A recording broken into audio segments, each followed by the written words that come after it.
Good evening, everybody. It's a wonderful Sunday afternoon here in Homer, Alaska. I'm Coach Kerr with the Elvis Kali Fight Team, and this is two FMA-Nerds talking about stuff.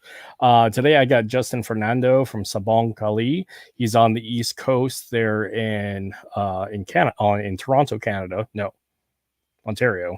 So I'm going to bring him on. Come with questions. I know it's a little bit later than normally, but schedules being what it is. So here we are. Justin, what's going on, man? Hey, Kurt, how are you? How are you? How are you doing this evening? Not too bad. We just had our Santa Claus parade today, like our little town that we live in. So we had awesome. And the kids were all outside and everything. Oh, fun! You guys got snow on the ground already, or? Oh no, it's like it just started raining maybe a couple hours ago. We're about 5 degrees, 6 degrees. Yeah, no snow yet. What about you guys? So we kind of had snow, and then it turned to rain, and now it's just warm. And then we'll get snow sometime mid-December because, like I said, I live on the peninsula side down in the south. So, like on the other side of the mountain range, Seward gets a bunch of rain, and we'll eventually get snow. So, like, unlike the rest of Alaska, like Fairbanks, where it's like -40, Homer actually gets not a lot of snow, and like the coldest it gets down here is maybe 10 below at most. Typically, winter is like single to double digit. Yeah, see, that's surprised me. I mean, when you're mentioning how Homer is like along the same lines as Toronto, that's just I wouldn't expect that at all. Yeah, it's not bad. We're right on the ocean, so it's also another thing that keeps our winter somewhat temperate. Yeah. So yeah. So let's dive into this. Unlike the Fight House Talks podcast, I have a different approach to this podcast. So because we do focus on Filipino martial arts, but I also have an opportunity to talk about Filipino culture, Phil-Am. The acronym would be Phil-Can culture for you guys, Phil Canadian. Yeah. So let's go back with it. Where were you? Where were you born? Where'd you grow up? And how'd you end up in Toronto? So I was born here in a suburb called Mississauga, which is just maybe 30 minutes away from Toronto. So okay, called Toronto anyway. But I was born and raised there, and I haven't left. I mean, I live in a smaller suburban town, a little further west, so it's more farmland around here. But and it's interesting when you talk about culture. Growing up, I guess because I was born and raised here, I was very much removed from the Filipino culture. Yep. You know, even my parents. My mom was here since she was, like very young, and my dad came here when he was, just in his late.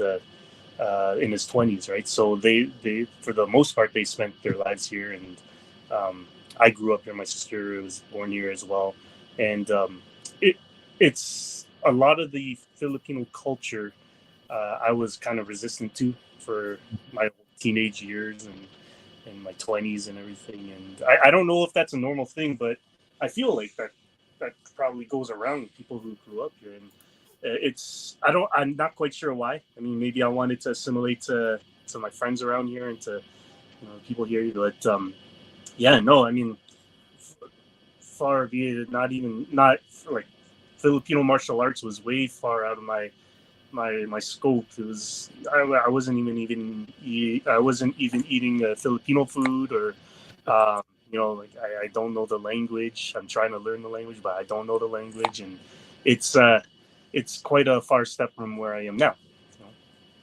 I'm in a similar boat. I was adopted and raised by a white family here in the U.S., and I spent the majority of my life growing up in Southern California.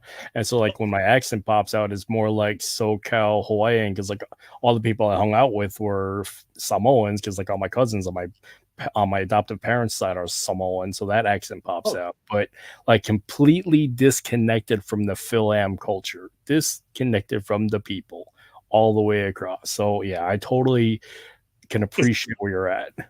Alaska? Say again? Is there a lot of Filipinos in Alaska? Kind of. So there's like Kodiak Island is got a huge cannery. So there's a lot of Filipinos there.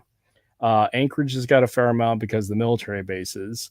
Funny enough, Homer, there's like 100 to maybe 200 of us here, but it's like it's all the old Ates who married American service members that came back to Alaska. But like guys that are like between the ages of 25 and 45, I think there's like four of us here.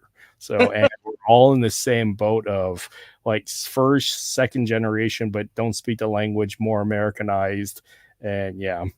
Well, I mean, I know California. I have some family in California. California is full of Filipinos, right? And Yeah. but Alaskan, geez, that's such a world apart. It is really it's crazy because Filipinos and Samoans, they come up here because one, the canneries, and two, because the airports and the military. So there's a ton of Samoans who work the airports, which I mean have Canneries. so the cannery, so you got like the crab canneries and the fish canneries. Canning, like cannery. Yeah. Oh, okay. I see. Yeah, I think GM Angel Cabales actually had come up to Alaska for a while back in the day. I'm not exactly sure. I'm not a Sarada scholar, but as I've been told, he spent some time up here, which I mean, it's interesting. Is there much presence of Filipino martial arts in Alaska? Not really. There's like I can name 5 people to include myself. So when I had the school, I was one of 2 like dedicated FMA schools, but I really wasn't like FMA centric because we did a bunch of stuff, but I had a lot of FMA as the core. Yeah. There's a Pekiti Tirsia group in Juneau, Alaska. I know there's a handful of people up in Anchorage. I know like Dr. Hugh, who's a level 6 in Balintawak, is up in Anchorage. I think there's somebody up in Fairbanks, but he's more Krav Maga. And then down here in Homer, there's me and my buddy Virgil. And Virgil just moved here 2 years ago, and he's from the Sarada community. But like here on the South Peninsula, it's been me for a decade. But so when you say 5 people or a handful of people, you mean like handful of people, handful of schools? Handful of like either schools or training groups. But okay. as for schools, there's like 2 of us that had schools here, and now it's only just one that I know of. Everybody else, just like FMA across the board, is you have an instructor that's infused in a group, and because just doing FMA itself it's not enough for a lot of people. It's just not enough. So like the boxing academies, there's a bunch of boxing academies and jiu-jitsu academies here, mostly up in Anchorage. And there's a few guys that I know that train in and out of there that have some FMA, but nobody's like holding classes specifically up there. There's just like ad hoc, pull a guy off to the side kind of thing.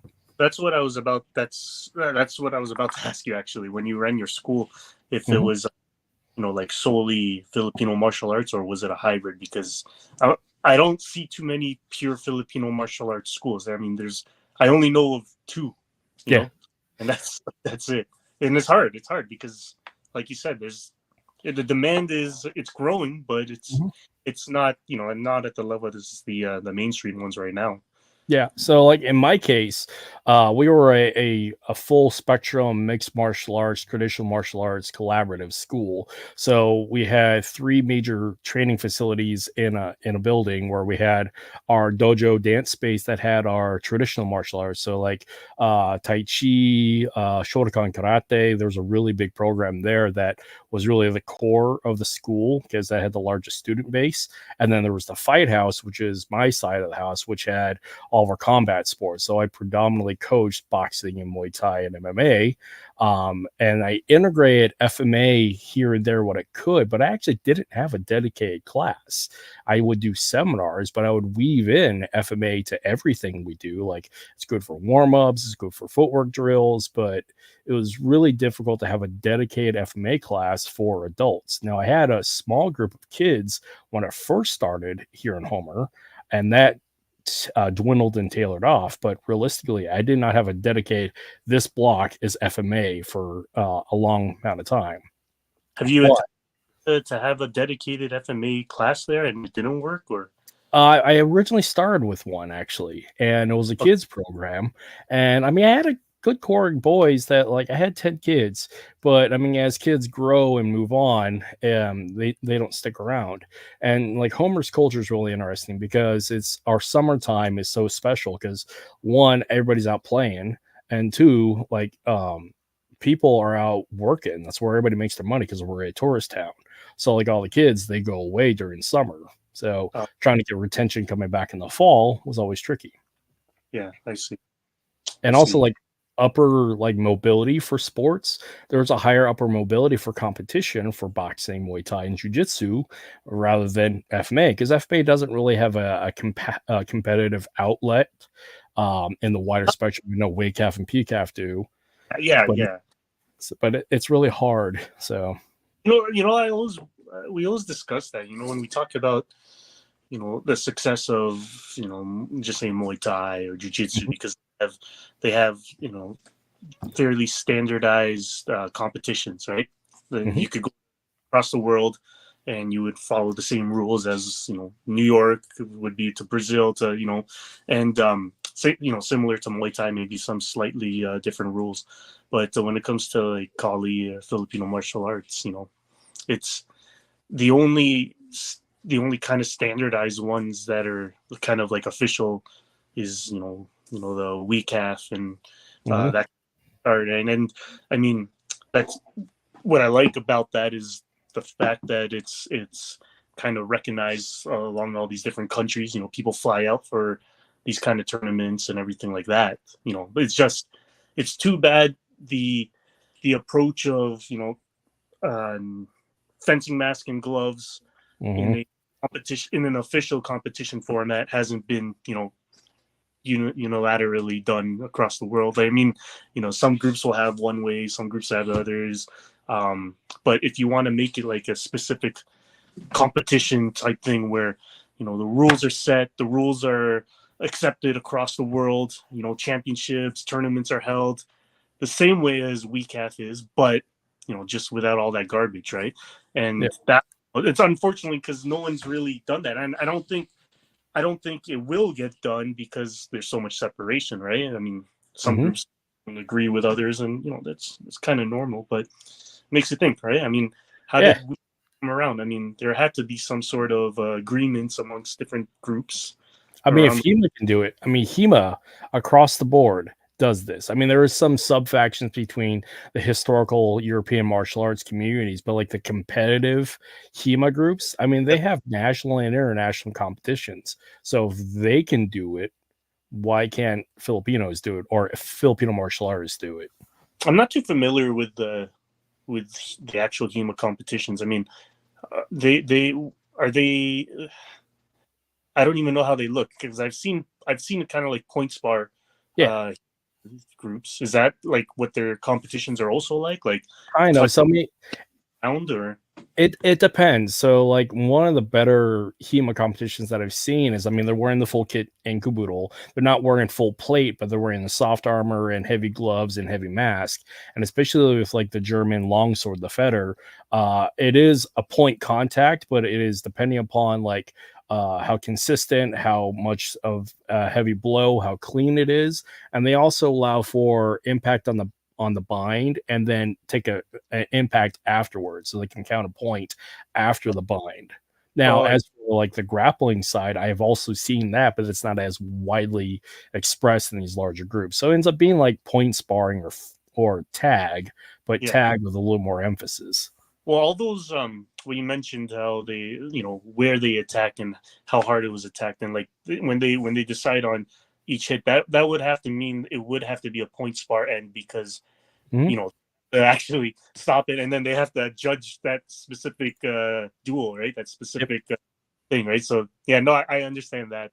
If it was continuous, I don't see them being able to catch up, right? I mean, I mean, if they do like a 10 muster system like in boxing, maybe, but trying to score that is going to be kind of tricky.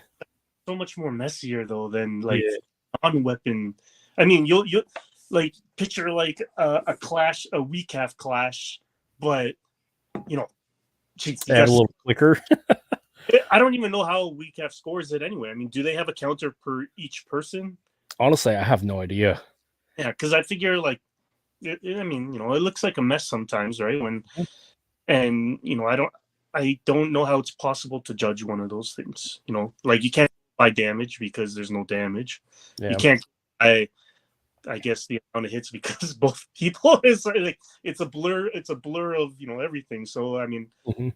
so yeah, no. And I think that's where the issue lies. I mean, Mm. like for our group, we're kind of like in the middle Yeah. where on the weak half side, it's what I like about it is the continuous, right? The Mhm. continue and everything, so like they don't stop on a hit, but they continue. But of course, there's the flaw of all the other stuff it does, right? And Right. then we we like the I like the idea of the points bar, Mhm. the idea of it, meaning like it puts a little more tension in the actual battle. You put a little more thought into or tactic into how you attack, right? Mhm. So that takes away from that kind of like stand in front of each other and boom boom boom boom. You start kind of like moving around and thinking about the hit before you clash, but Mhm. we don't stopping after that initial clash or that initial hit, so we kind of like being in the middle where you pick your shots and you know but I mean a lot of that's where we came up with the name for our group, Sabong Kali. um Nice. it came from kind of that method, right? Because as when you're have you ever been to a sabong That's a cock? cockfight. Yeah. Yeah, one of No, those. I mean, I've been in one in Mexico, but never a Filipino one. Do So they call it sabong there? I mean, similar no, stuff. but it's cockfighting. So I mean, you change out the terms, but it's still cockfighting. So So we named ourselves after that. I mean, like I chose the rooster yeah, yeah, because the style of the way we spar each other, right? I mean, if we were one of those groups where you're like big fat dudes who just stand in front of each other, they hit each other nonstop because they don't feel anything because there's so much fat on them, like that kind of yeah, guy. Or we don't do that. We call that would be like, I don't know, call ourselves a carabao or something where you just passion, just head on, and that's your tactic, right?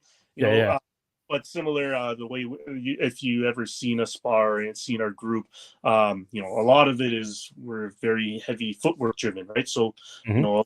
like moving around before they have boom, boom, and everything like this. And Roselle and I saw Denny Terrell there. How are you guys? Hi, That's Denny. it.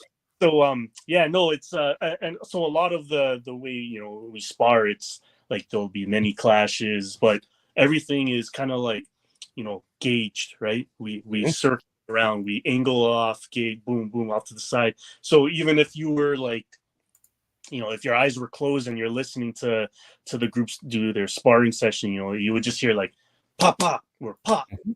pop pop, pop, like just not pop pop pop pop pop, pop, that's stupid, right? So it's yeah, so that's where we got the name from. um and as far as I know, locally there's no sabong group. I think Oh, there's a confederation um in somewhere in California, I'm assuming, but I think it's like I think they're like uh, a group of different groups coming together, right? Well, yeah. we're our own group here, Well, that's but awesome. That actually answered a question that I had written down. Where did you guys come up with your name? Because I'm always fascinated with groups and where they come up with their names. well, yeah, and I mean, for the we've only been just say officially Sabong Kali for I think 2 or 3 years, but we've been a group. We've been I've been teaching at our main gym here at Combat Arts since like 2012, right? 2000 something like that, teaching Mhm. and then before training. But what we wanted to do is we wanted to kind of have like some sort of individual, Mhm. like not separate from the club, like we push the club away, but we wanted to have our own identity. Yeah. Um, because I mean, for so long, just say like when we have friends over, like Paul or someone, we'll say like, we're Combat Arts Kali, right? Mhm. But I don't wanted to have something our own, so Yeah. we also like spread out, they'll know us, not just the gym only, right? So that worked out well because again, we're continuing to grow, and Yeah. we have a couple other locations that we opened up. So it's like it's going well. You know, That's awesome. That's awesome. Congratulations. Yeah, so like back to the scoring list, trying to figure out a standardized scoring methodology requires coordination, a comprehensive like striking curriculum or rule sets, and breaking down of politics. So I'm going to jump back and jump forward with this. So like the way that I did scoring for FMA, like when we would do our hard sparring, because I've done quite a bit of it with a select few of my guys, is that we would specifically with stick work, because it's hard to do any real knife sparring for it to ever matter, because with a rubber knife it's hard to like acknowledge the hit, and even to a point with a stick it's starting hard to acknowledge a hit. So the way we would do it is work your entry in, but really the scoring was on the emphasis on the clinch to a takedown and dominance control from there, because stealing from like the HEMA aspect is off the clinch, and the scramble to a takedown is really where the killing came into play, where the weapons were a transitionary phase of covering distance and changing ranges, but really the kill comes in contact. So we would rely on the takedown and dominant control, and that's So just the rules. had to have a takedown in it. Mm-hmm. Oh wow. Yeah, so that's just the rule set that I use with my guys, because it's just something that we focused on is playing off the clinch. Part of that is because I'm short and stout and a foot shorter than everybody else, so I had to play on the inside and work my throwdown, my takedowns and clinch work, because fighting at range doesn't work for me. So I modified a rule set that worked for me. Now, whether or not it worked for my guys and my students, that's left up to me. But like the things that I emphasize for me and my training partners, that's what we are going for, is the takedown. Even with, I mean, you just say you're shorter than like everyone else. How much shorter were you? Because I'm pretty short too. So I'm 5'6", and on average, my especially my adults, everybody's a foot taller than I am. Okay. So I'm 5'6", I'm 5'7" on my license, but I'm like 5'6". I don't know, whatever. So everyone in my class, everyone in our class, right? Like we have the least amount of Filipinos in our class. Everyone's white, brown, and like offshoots. But I'm up to like here on most of our guys, right? And so that's why I'm interested, because when we spar, because I have the stick and they have a stick, but I find that the stick really helps equalize the range. I mean, I wouldn't be able to reach them with hands, but the stick, even though they have a stick, but for some reason, like I don't know if it's actually physically the same, but mentally, I feel like I have a little more confidence that I have I match range, or I am able to stay at Largo. But that's funny you said that. And but with the takedowns though, that's interesting, because I've never seen a rule set like that where it's there always has to be a takedown, and then like the round doesn't finish if there's no takedown, right? Yep. Oh geez, that could be I like that. That could be tiring as hell. Jeez. Well, part of it is the majority of my students that had fed in from other programs. So like wrestling is a big deal here in Homer. Just there's a lot of wrestlers, because sports in general in Alaska is really hard because of the distance and population base.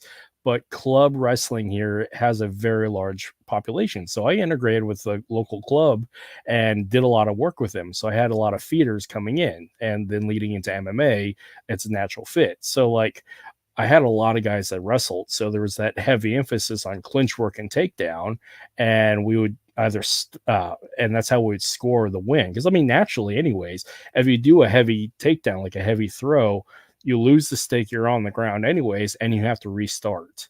So unless you continue on with the grapple work. The wrestlers, did you find that all the times when they would take down, were they 5'6"? Yeah, see, we're all short. That's Comparatively to like my guy Brian, who's like 6'4" and almost 400 pounds. So I mean, that's not even fair then. I mean, you need like a 3-point staff or something like that. But Yeah. no, sorry. Did you find that the wrestlers, when they did their takedowns, were they weapon takedowns, or were they like, just a wrestler holding a weapon doing whatever takedown they would do, or was it like, like tactical, where it's like, if you or I had a weapon, we would use the weapon, or like, you know what I mean? It starts with preference and with default preferences and experience, because when you're trying to match new skill sets on top of all that, when you have like say 10 years of preferences and behavior built from competitive wrestling, they started with that. Now, as time progressed with me, it ended up being more emphasis on the awareness of the weapon, because a consistent problem that I ran into, and this is a rule that I had in the gym, it's kind of like a cultural nuance, is you don't offer your neck, you don't offer your head, because the whole headhunter thing. But in a running aspect, I had a lot of wrestlers that would dive in for like a single leg or an outside double, and I would clock them in the side of the head with a stick. And it's like, well, you dove in. A stick has a different mentality, has a different range, has a different association. Timing for sure.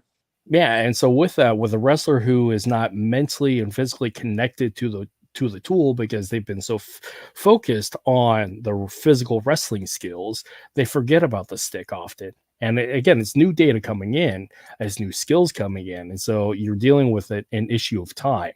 So if I've had a wrestler start at 6-year-old and he's gone to 18 with club wrestling, I have so much experience and time I have to work with, because I may have gotten them only like 2 or 3 years. So it's by scale, they have more time at their default preferences versus new skills coming in. The comment that you made about the knife sparring, that's interesting. Like for pain penalty. Yeah. I mean, we use rubber, but Mhm. then we use like aluminum knives, right? And I always found like when you go with the aluminum, or I always found with knives, it's like, I guess because it's shorter, some Mhm. people put more into the boom boom, just Yeah, yeah. because I guess mentally you think that it's less than the stick. But I've had some bad pain penalties with a knife spar, that's for sure. Yeah. We found like a lot of the when it comes to knife sparring, um, uh, we found a high percentage hit is around a wide hook.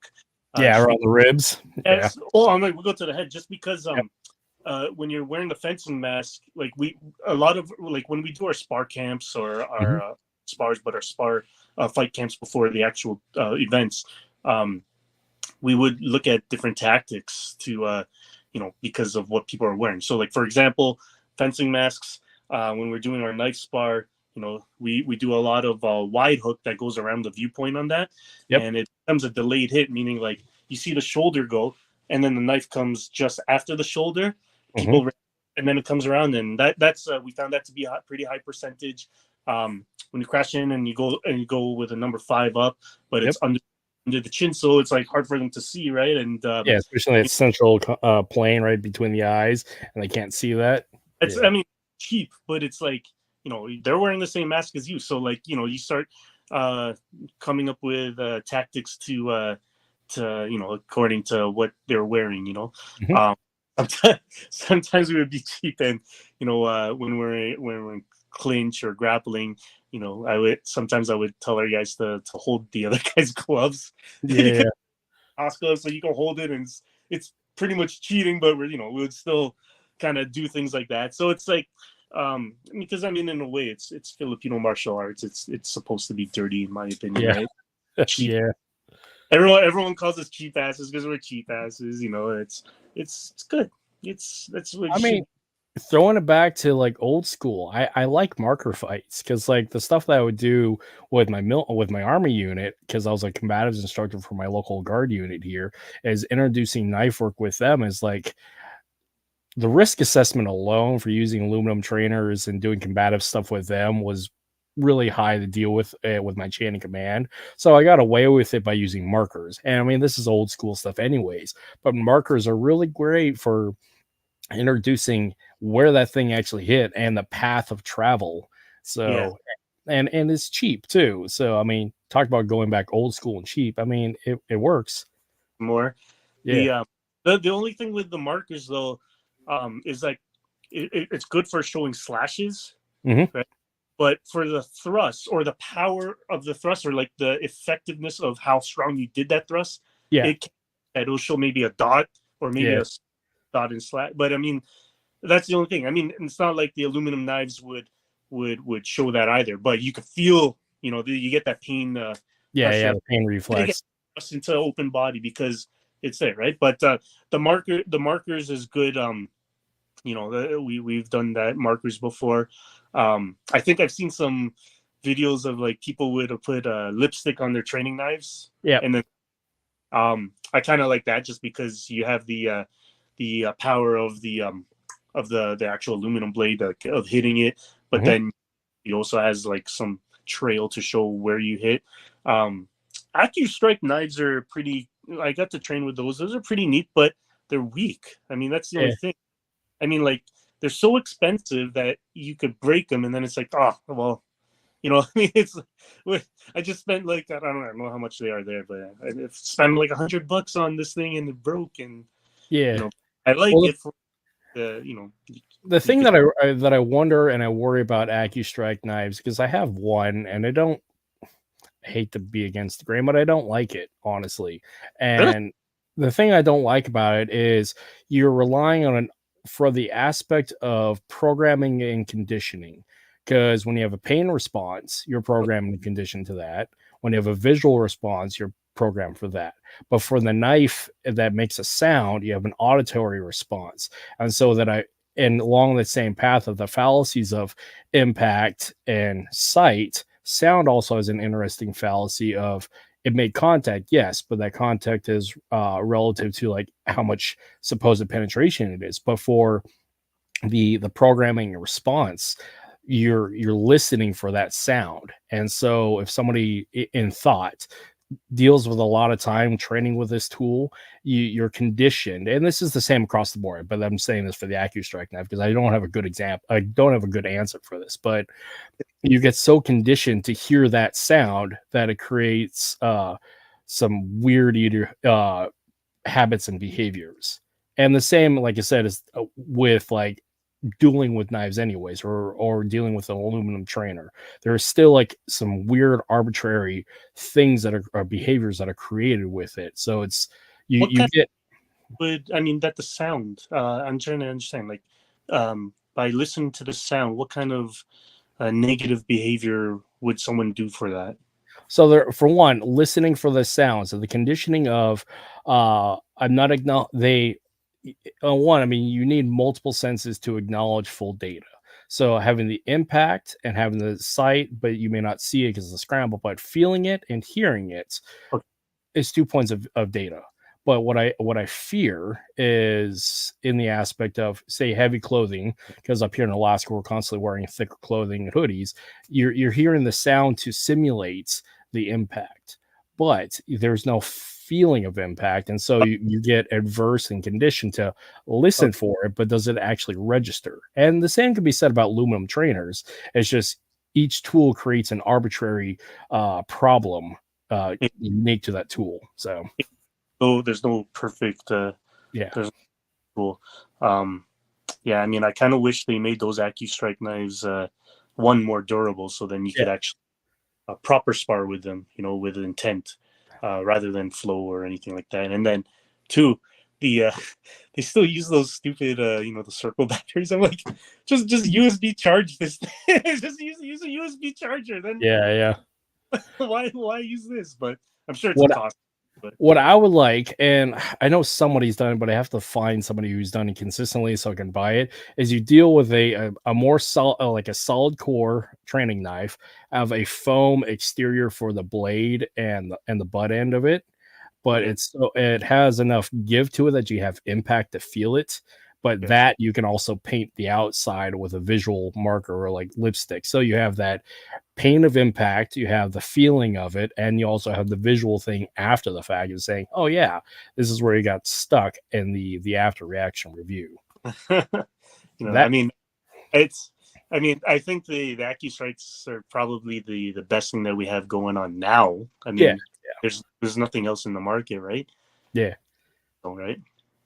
I mean, it's kind of like with shock knives. I like shock knives just for Oh, the have you ever just for seen the shock knives? I Like, have.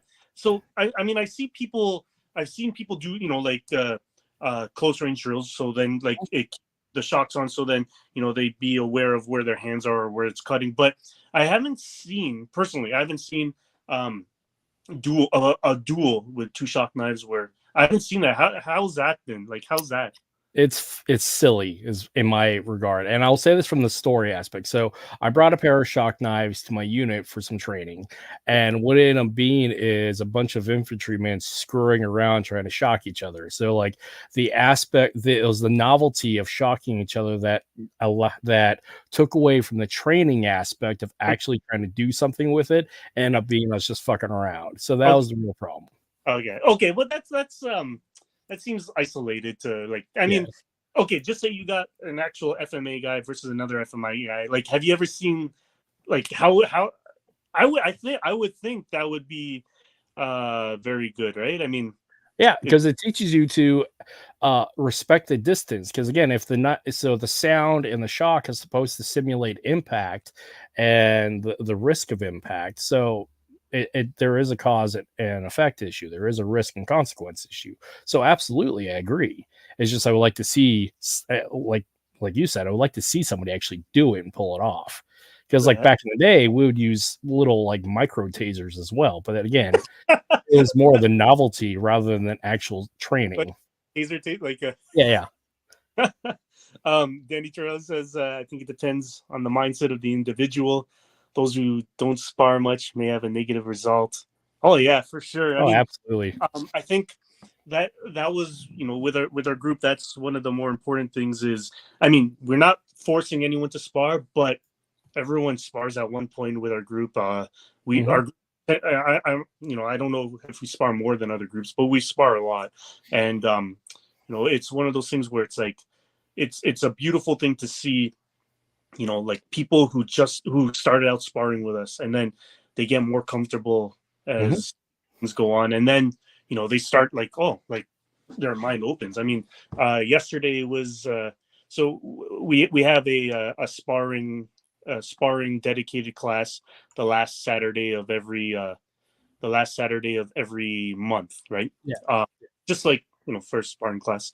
And that's been kind of like a tradition all the time. And it's good. I mean, I started to see, like, a lot of the people who were, like, started newer with us, but then they started, like, doing really good things. And like, one of our students here, he smashed me on my hand yesterday, and it pissed me off, because but it was good. I mean, like, it's a good way to piss me off, because it's like, I really like it when my students are able to tag me in an honest way, meaning, like, I'm not giving it out there and saying, hey, hit my hands, or hit my head, but, like, I'm trying. And Yeah. when I get you and clean and clear, it's like, okay, it's a bittersweet thing, because one, it's like, oh shoot, I got Yeah. hit. But two, it's like, we taught them that, or we helped them get to that point. And the more better they get, that's just what we want, right?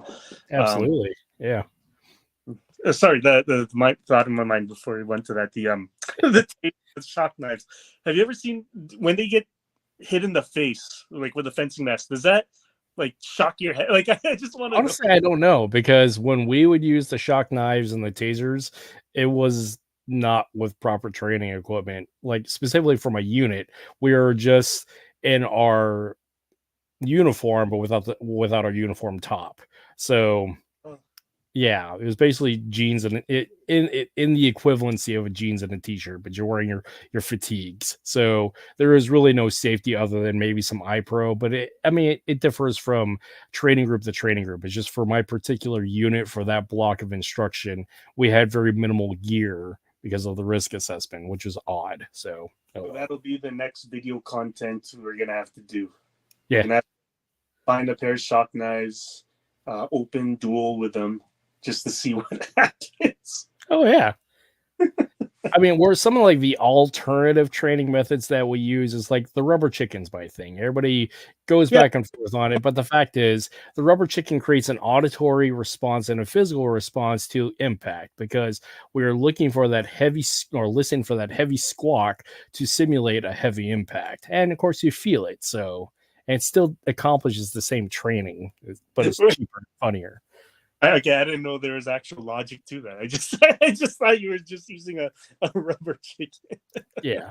Well, I mean, a lot of it is the gag behind the rubber chicken is one, allows me to bridge uncomfortable content, and two, allows me to demonstrate skill, but with an alternative tool. So it allows me, like I said, to bridge things.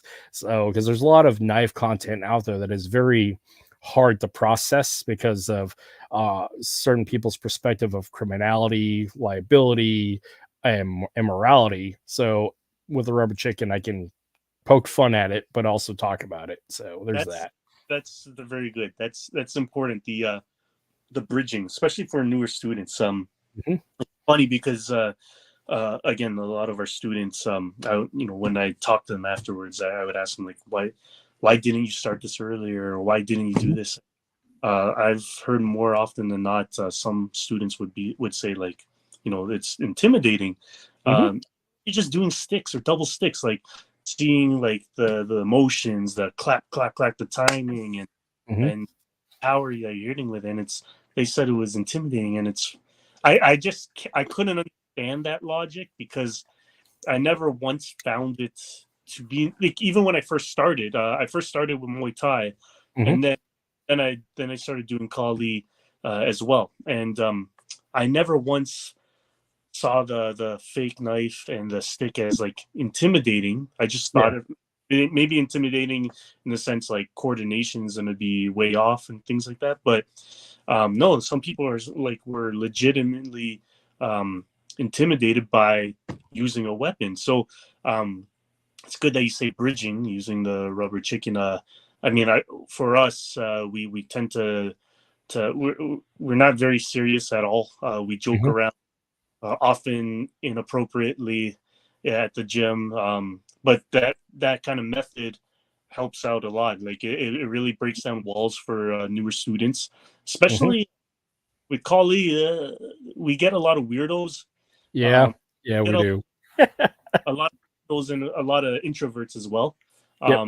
So making them comfortable with the jokes, or most of the time uncomfortable with the jokes. Yeah, yeah. Um, it helps them come out. And we have a lot of we have students that are shy, or they have like some other previous issues. They really came out of their shells, and um, it helped build the group. And Mhm. um, like, I'm lucky because the group itself, we're bigger than we've ever been. Yeah. uh, Consistent numbers, and again, we're spreading to other locations as well, so um, it's very much like a team effort to make people feel comfortable. Mhm, You Again, like, even when I started training, what made me feel comfortable was the fact that the people at the front desk made these rude and inappropriate jokes, and I feel at home here. It feels right. Um, I've seen some other Kali gyms around, or not gyms, but groups around the area, and a lot of them are very like can be very serious with topics, or serious, and right. militant. We're in the cosplay combat operator. There's that group, those groups. The army pants, and stupid ass Batman utility belts. Um, Beard, tattoos, Oakleys. Yeah. yeah, yeah, like the beard, yeah, the glasses. But I mean, like, it shows, right? I mean, if you look at the culture that different groups have, Mhm, um, you'll see the numbers of the people that train with them, right? You'll see like small groups out there, but it's a lot of times because the head instructor is very old school, meaning like, you do it my way. I don't need you. You need me. Um, we're gonna train this way. Do as I say, not as I do. Um, oh, Danny Terrell, yeah, it amazes how much people are afraid of rattan. I mean, it's I'll take a rattan hit to the face rather than an elbow. Just me personally. yeah, elbow, but it's so funny because like punches and kicks, it's like that kind of hit is it's a different kind of pain, right? It's Yeah. like thud, boom. But then the stick, it's like it's so it's a small target that it hits all that force into that one little tip of the momentum, and Mm-hmm. you and it's like you can't flex to like power through it. It's like no matter it, I kind of liken it to it like a long time ago when I was sparring in Savat. It's like Mm-hmm. Savat kick to a Muay Thai kick. Muay Thai is power and Yep. it's great, like big surface area to surface area, but the Savat, it's like It's boom, pinpoint with the toe. Yeah. and it's like even if you do a block to it or a Muay Thai block to it, like it reaches around to like the back of your calf or the like Yep. the worst weird things. It's like that's how I the stick fight I always find to be is like it's like you no matter where you get hit on your body, it's hard to flex through it. Oh yeah. Oh yeah.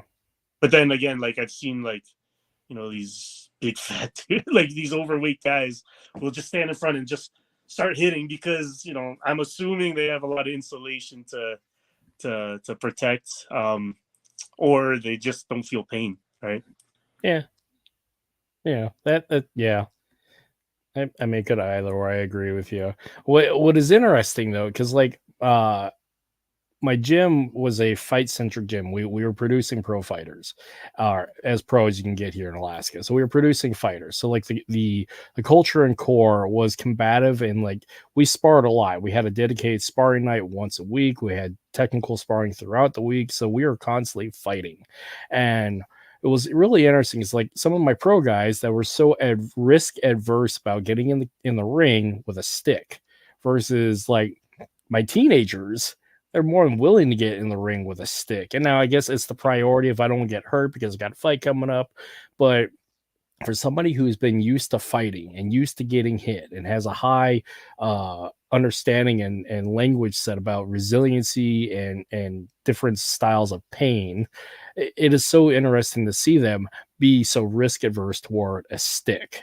And I don't know if it's like it's a cultural disconnect or again they're just afraid of getting hurt. Well, I mean, I think it's completely legitimate, right, on their side. I mean, if they're afraid of getting hurt, I'm sure it is because, I mean, those pro guys who are afraid of getting in the ring with a stick, are they have they trained stick before? If they're at the gym with me, they have. But I So mean, a level where they could spar with it. You know what I mean? Because I mean, varies. Yeah. well, it's understandable. You could take a super tough guy and not want to get hit by a stick because, like, who wants to? Yeah. A liver punch. Oh yeah, yeah. It's I love me a liver punch. yeah. Have you ever hit anyone with a stick in the liver? Yeah.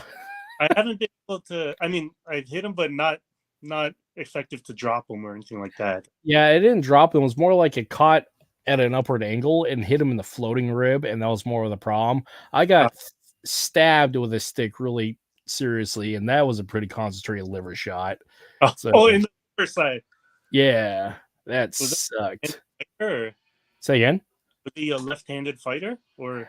No, it was just he came around and pegged me that way. So he had like gotten behind me and lifted up and hit me that way because trying to maintain that forward fighting position. I mean, we're always trying to do that, but Yeah. he swept around and got behind me and clacked it with me. Holy, that's yeah. I mean, it's hard to do. That's a difficult thing. He's a skilled guy, yeah.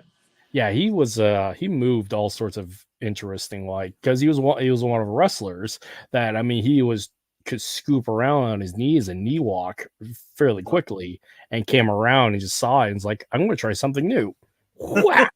And he drew and yeah, it worked out. I wish I got it on film though. Yeah, but it doesn't stop them. Yeah, yeah.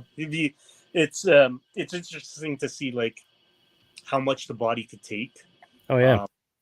Um, again, with like because the stick, just say for example, because of the stick it's very it's very small and concentrated. in Mm-hmm. it in its nature. Um, like to stop someone, it has to be like at a specific part, right? I mean, like Mm-hmm. you could smash someone on the arm, right? Like break his arm or fracture an elbow or something, but that won't stop him. I mean, you could hit someone, smash him in the knee, and then maybe that'll stop him from moving forward because his knee will be broke or so something like that.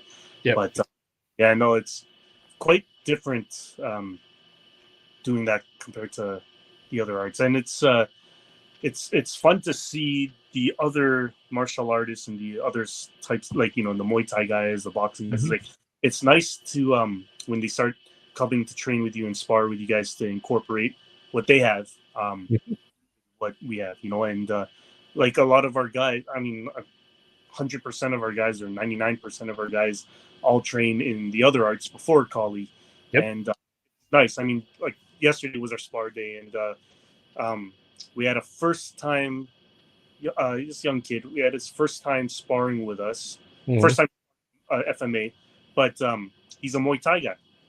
So we put a knife in his hand, and he was doing exactly what you expect. He's throwing the straight jabs, which made it very difficult to block, especially with the knife, because They again, fix it up. Yep. you don't know that the knife's right there, and so he's landing jabs and he's doing body hooks with the knife, and they were landing. So then he got very overwhelmed when the other guy clinched him and took him to the ground, and then it became like very much dogfight, and Mm-hmm. and it was, but that was the beauty of it, right? After the spar, he was like, oh, like that could happen here or that could happen here, and then so we've had boxers, Muay Thai guys, we've had some grapplers come in.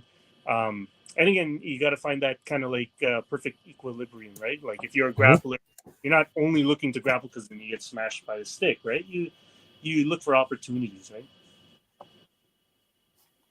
Yeah, I mean, it's that mindset of you're only or you're just. I'm just a grappler. I'm only grappling. I'm only striking. It's like you can do a bunch of other stuff. It's perfectly acceptable and it's probably better because it helps eliminate bias and gives you wider perspective. And this isn't like the 70s when I mean there were straight up dojo wars because you can only be this. I mean, certain aspects, especially within FMA, there is still a bit of that. But I mean, for the individual who wants a wider perspective on things, it's good to go cross train. So, Yeah. I mean, do you know anyone that's pure FMA? Can you just hold for 1 second? yep, yep. So everybody, go ahead and tell me where you're from. Drop in your questions. Feel free. Uh, Definitely like and share. Do all like the social media marketing. I'm really garbage at it, but I appreciate it if you guys would hit the buttons, subscribe to the stuff. If you have any suggestions for guests or if you want to be on here, just let me know. I'm happy to bring you on. I'm just gives me an excuse to talk to cool people about interesting stuff. So feel free to come. Yeah, feel free to contact me and bring you on. While Justin's away, definitely check out his YouTube channel. It's Sabong Kali. Let's see what else do I got here. We can also what else can we show? Yeah, find him on Instagram. Let's find his Instagram page here. Yeah, there's that. And yeah, doing some shameless marketing for you. Oh yeah. So so yeah. Do you know anyone that is just purely FMA, or do you have any students that are only FMA, haven't touched anything? I mean, there might be one or two, but like mostly not, right? I would say it's my kids, like the really, really young kids that I got when they first started out at like 10 years old. Oh, Now, they whether they have stayed the course, that's a whole different story. But within the window of that, I had them as students. It was always my kids. But since I'm no longer teaching, there I don't have that interaction. So I don't know what they've done thereafter. But like as a consistent student that's been with me the entire time, I don't have any. And I've yet to come across somebody consistently. So like Cooper, for example. Cooper is my primary training partner. And he started off with me when he was about 16 years old. I borrowed him from the Shotokan karate group, and he just kind of stuck around. And yeah, but he's got a lot of preferences and behaviors from Shotokan. He's also got a lot of preferences and behaviors from HEMA. And of course, I've trained him in some boxing, some jujitsu, and of course, FMA. But he's such a blend. And it's really hard, like you said, trying to find an eclectic other than like somebody who started at a very young age with you. And yeah, it's very small. I would, in my case, it's a very small population. That's. I mean, I've only had, I think, only one or two people Mm-hmm. that do Kali, but only Kali. Yep. Right. Everyone else has been, doing something else and then adding Kali, or doing Kali and then adding something else. Like Mm-hmm. it's. I mean, it's cool in the fact that when you see the pure FMA guys and the hybrids, when you Yep. see them spar, it's like you could see like different mentalities, different tactics, different timing, especially. Mm-hmm. But it's like, I don't see too many pure FMA. I mean, even teachers, right? Even instructors and coaches out there, even locally. There's a few that are only FMA. Mm-hmm. I don't see them doing too well though. And like when I've been able to spar some of them, and it's like, you could tell they're only FMA. Yeah. I mean, there is such a experiences expound your capability. Because, like in Yeah. my case, I mean, I didn't start. I mean, I technically didn't start at FMA. I didn't realize it was FMA until much later. But reality is, like, my primary background is an American combat sport, so with boxing and later taekwondo and those and kickboxing. But reality is, I have an American eclectic approach because that was my exposure due to my adoptive family. As for the FMA side, I mean, that's an interesting story. But the fact is, I didn't realize it was FMA until later. But then again, I question, is it actually FMA? Because I've had so many influences prior to that. So, How did you want to start in? Why did you want to start in FMA, or how did it happen? I mean, for one, it's a cultural heritage thing that I want to have a connection to my people, to my ancestry, because I'm adopted, not raised around Filipinos. My parents are very white, and so I didn't have that cultural connection. Like you, I don't speak the language. I haven't been back to the Philippines since we left in '89. I mean, I am as non-Filipino as Filipino as you can get in a lot of cases. So there's that. So there's that need to reattach my culture and find that legacy and that root. And it's also tied into my adoption story as to like trying to figure out who I am and where I came from. So there's that aspect.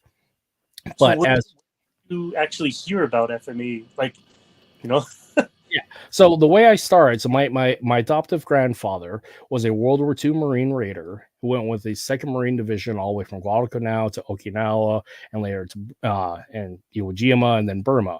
Somewhere along the way, he picked up a single edge and a single stick fighting methodology, stripped out any of the cultural nuances, and brought it back to our family. Taught it to my dad and my uncles, and then taught it to me.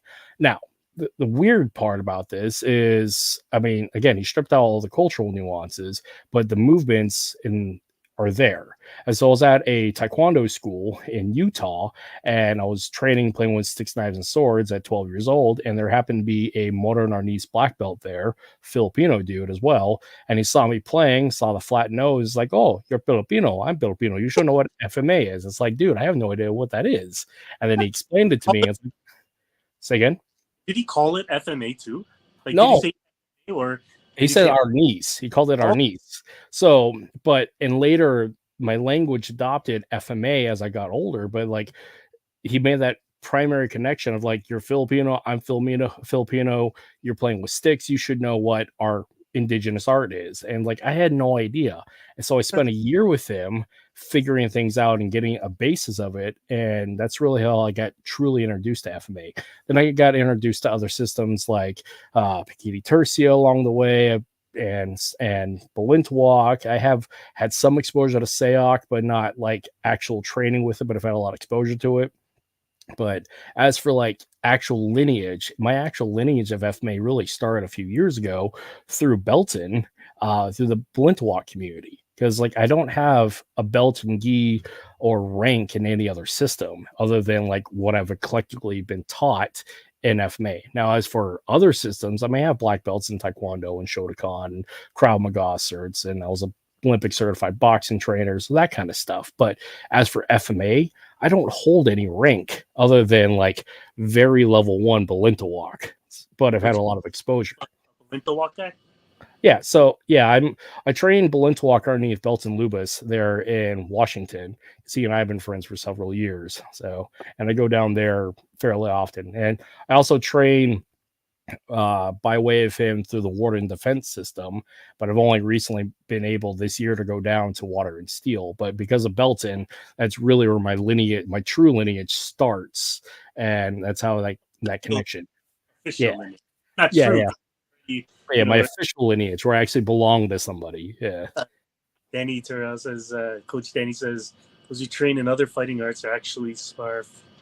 Yeah, I mean yeah. that's true. I mean, if I look at my guys, my students, well, I mean, again, like most of my students train in the other arts as well, so I don't have too many that are just pure FMA. Yeah. So be able to judge it. But actually, the few ones that I have that are pure FMA, they spar quite often too. So in our case, it's not quite true.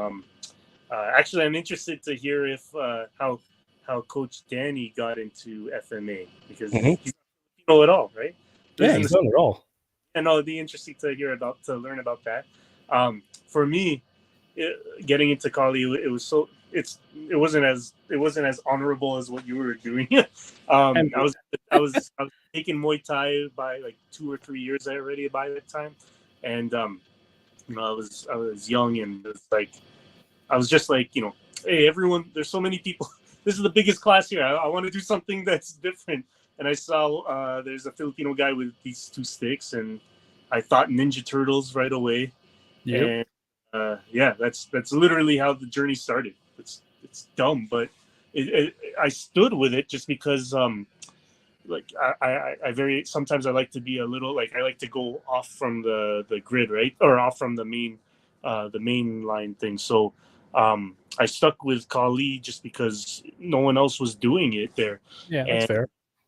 I wanted to kind of have my own identity. So I kept doing it, and there was a few years where it's like it just felt like I wasn't learning anything like when a sponge is oversaturated with water, it can't take any more in. Hmm. There was a good while where I just felt like all I saw was dancing and useless crap movements that Hmm. are possible to do, especially coming from Muay Thai background where it's dueling in front of you, bop, bop, bop. Like there's no way, bop, bop, like all this stuff. Yep. But then like after, I assume a lot of martial artists go through that kind of like similar slump, right? Hmm. But as soon as you get out of the muck and you start your upward trajectory, um, you start like, okay, wait, I could take that drill, or I could Hmm. take drill and make it work for me in a live drill or in a live spar, and vice versa. Like you start building, and then you just continue going up, and then you start realizing, oh, those moves were not BS. It Hmm. was just was immature in my mind. Like I was still like new to the art. I didn't understand that. That's the way they meant to have it work, or that's the actual usage for that specific drill and things like that. Um, so like there's a good while where I was going through that, but now I'm at like a point where I start like um, melting things together. Hmm. I'm sparring Muay Thai. I'm starting to try to like throw in some Panatukan Hmm. um, to these Thai guys, and some of it works, some of it doesn't, but it keeps them kind of like guessing because it's like, what the hell's this guy doing? Because I'll be like blah, blah, blah, blah, like It's all new. these Yeah. stuff. And but yeah, no, it's that's the reason why I started it. It really is dumb.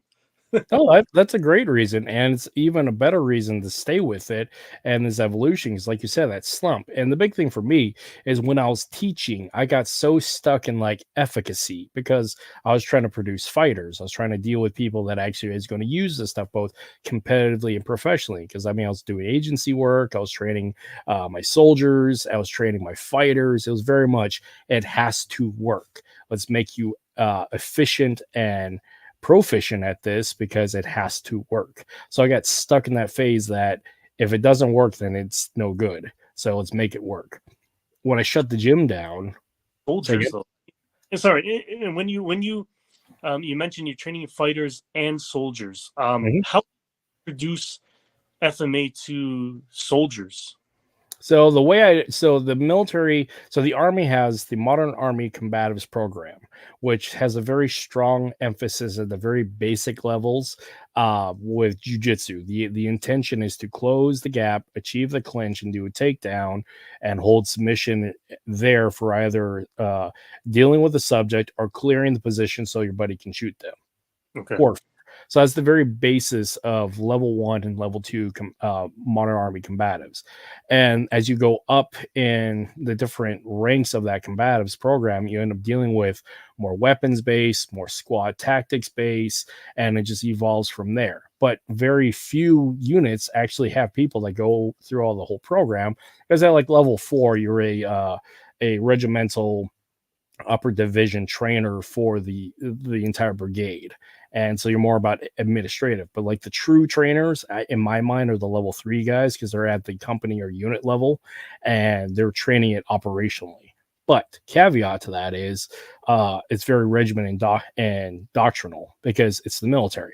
Now, the way that I got away with it is because in my last 6 years in the army I was attached to a National Guard unit and I was the combatives instructor for that unit, and I had a chain of command that was open-minded enough to allow me, because I was already doing this professionally because I had the gym at the time, and they saw the skill set, saw the value. Plus, I was a non-commissioned officer, so I was already in with the unit to allow me to have some free reign outside of the combatives program. Because I mean, I taught the curriculum for the core curriculum, but I had the additionals of the edged weapons on top of all that to uh, give some additional training because I had charge of our blocks of training for combatives at the unit. I could again teach the primary curriculum, but I can also add stuff that I felt of value.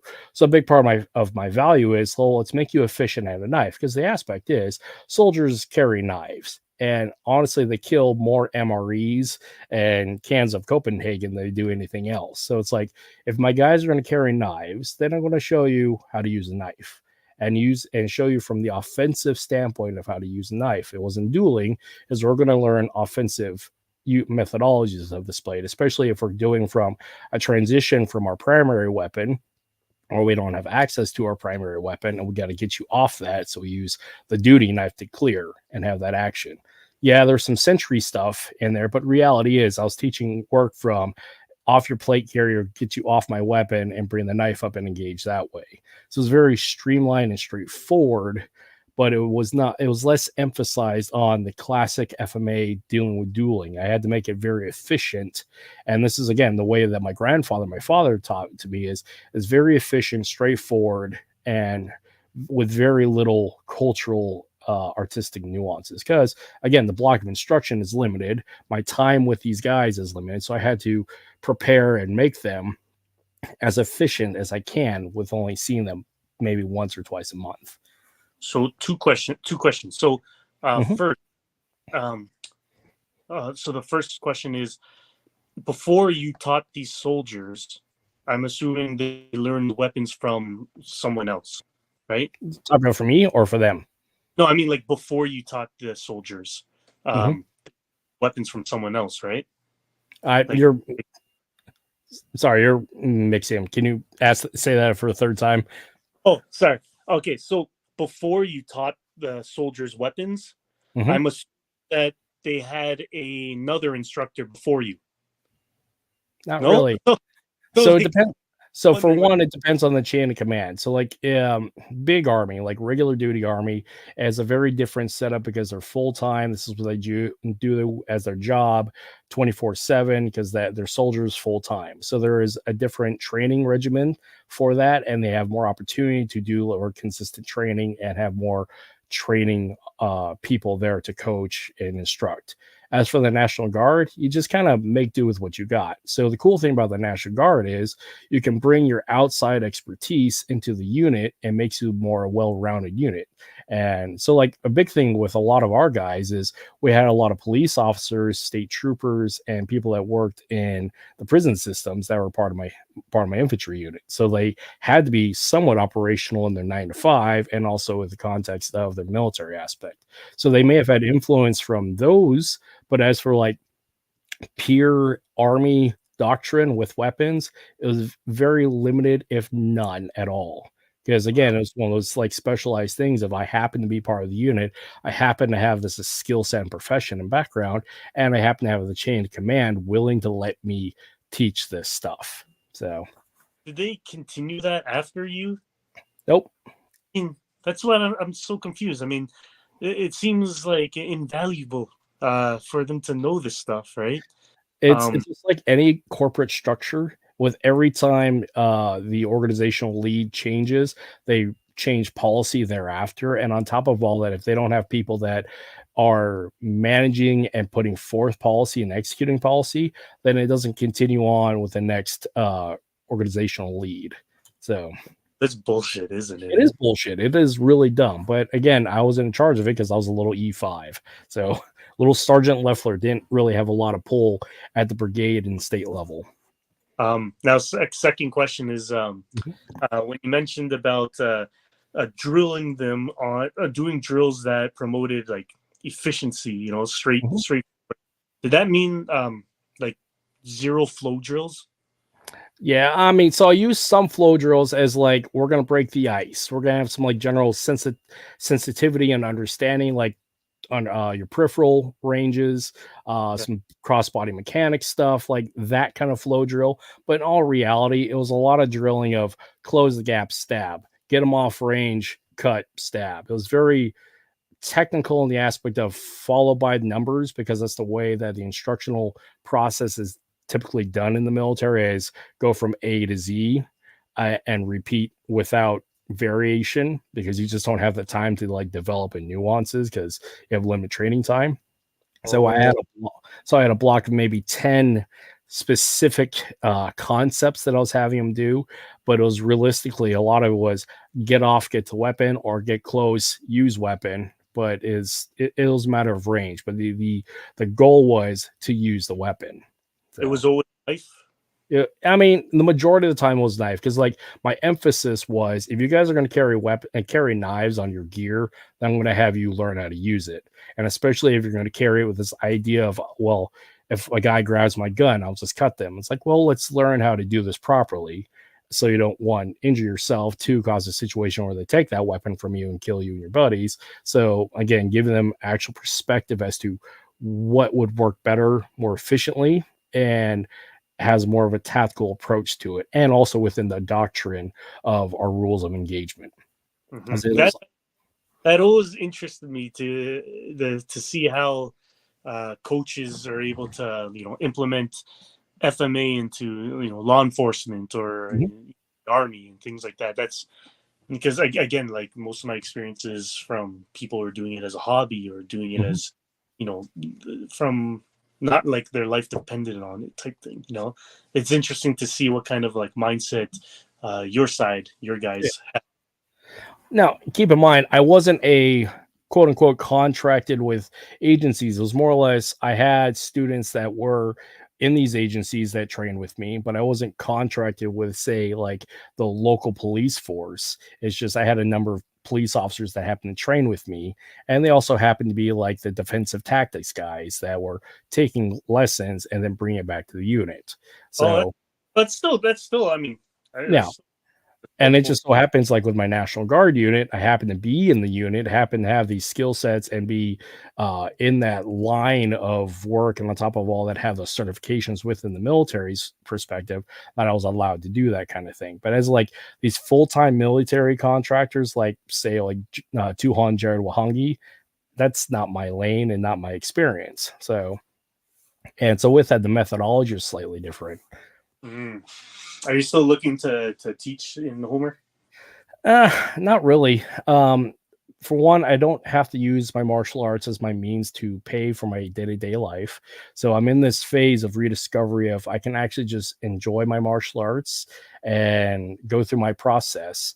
Because really what I'm at now is I'm not teaching, I'm asking questions. Because like the big thing for me is I'm challenging my own nuances, my own biases, and my own dogma and rhetoric, and seeing if I can, by proof of concept, learn something new and not let those biases and previous experiences override new data. So again, this is like a beautiful phase for me to learn new stuff, and I'm excited for it because it makes me happy. It's not so focused on I must produce, because one, I have to pay my way through this and make money for my family. Two, I don't have to produce athletes and fighters and people that are actually going to use it. So there's no like weight of responsibility attached to it. So now it's just like I can have fun with it, and therefore I'm going to have fun with it. But Yeah. I still deal with like a few guys here and there that they've been loyal, and not I hate to say loyal, but they've been with me for 10 years. So I mean still do stuff with them because it's more or less my friends and I beating the crap out of each other in the backyard. So It's like once money starts getting introduced, mm-hmm. it something changes the passion, you know? Yeah. The military, other than specialized units, most don't do as much as weapon training of any type beyond what is required. Yeah, and correct. Who decides that stuff for military units? I mean, it's like when you mentioned, they stop training with the knives, and I mean, it just seems so far fetched from what I would think they should be. Like, why wouldn't they? It's based upon a couple of things. One, policy. Two, money. Three, risk assessment. And four, like training schedules. Now, the caveat to that is the training schedule is dictated based upon the unit policy and the risk assessment. A lot of units are so risk adverse because it's a knife that could hurt each other. But the fact is, like, we're a profession of arms. We should be training this stuff anyways. So really what it boils down to is the culture of the chain of command that allows or disallows for these kind of things. Now, if you're in a specific like higher echelon higher echelon combat unit, then they have more time and opportunity because again, it's a profession of arms. So they're going to learn these things and send people to learn these things, because if they don't, then they're deficient and behind. But again, if the unit doesn't have money for it, because like each unit has its own budget as to for training equipment, etc. So if there is no budget for it, if there's no policy and the risk assessment is too high, it doesn't make it on the training schedule. Is that a North American military approach, or I mean, are all the other countries doing the same thing? In my experience, because my experience is predominantly limited to the U.S. Army and the U.S. military, that is the case for the U.S. military. Like I said, different specialized units at the higher tier, they have more opportunity. But as the other aspect is the United States military exports its training methodologies to other nations, there's also subject to like some of this policy and culture being attached to other nations. So there's a potentiality for it. I don't know firsthand because it hasn't been my experience. But again, with my experience with the military here in the US, it's pretty consistent. So, yeah, I mean, it's time, risk, money. What is the job? And yeah. But you would, again, this is that thing. And just like with police, with LEO, you would think the police would spend a lot of time developing physical skills, let alone physical capability and fitness. But again, if their time isn't there and available, they don't have a command that has a policy and culture that allows for them to have the time. If they don't have the money, and on top of all that, their work schedule is so high tempo, they're probably not going to do it, because they're going to coast at the bare minimum because if you're working a 18-hour shift, I don't know how long the shifts are, but if you're working a long shift, the likelihood of coming or going before is unlikely. And the unlikelihood of having a unit says, hey, here's a block of time while you're getting paid to go train, and you're going to go do some physical fitness, and you're going to go do some combatives. I have yet to see that across the, I mean, some units do it, and these larger municipalities and law enforcement agencies, but like in a very small town, it's not the case. So I know a buddy who works for like the border police here, Mhm. and I asked him like, what kind of actual training do you guys have? They carry guns, so Mhm. they do target, but for hand to hand or empty hand or weapon like actual like blade edged weapons, they don't have anything. All they do is they have to draw their gun, and if that doesn't work, then they have to um, try to handcuff the guy. But I mean, how do you Yeah. get from point A to point C, right? There's no B in between. And It's that dumb. and boils down to time and willingness. So, and again, that's the whole thing about the 80 10 80 10 9 1. You got 80% of people are just going to go do the thing, that are probably just going to, I hate to use the aspect that they're going to die, but again, the 80% of people that are just there. You got 10% of people that really shouldn't be there. Then you got the 9%, which is the actual soldiers who are actually going to do stuff. And then you got the 1% who's actually going to lead, bring people back, and actually be those warriors. Now, that can be from the spectrum of combat sports, where you got a bunch of the 10% fitness people that are just there, or the 80% of the fitness people that are just there to pay the bills. You got the 10% that really shouldn't be there, that just get fired and thrown out the gym, or they self-select and get thrown out. And then you got the 9% who are actually just there consistently that may fight. And then you got that 1% who actually are your champions. So, Well, I mean, I find gym culture has changed quite a bit from I guess when I started or like a while before. I mean, um, I remember culture when I started. mhm. UFC was really starting to get popular. Yep. You got people in there that were like hard sparring with each other, boom, boom, like, and that started to die down. I'd say like 8 years ago.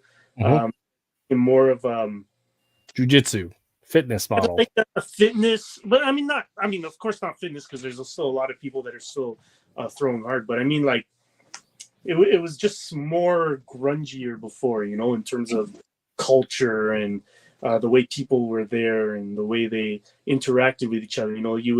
They would have like bloody lips and nose and ears, It's cauliflower, the, and they it's the come out inner city fight club is basically what it is.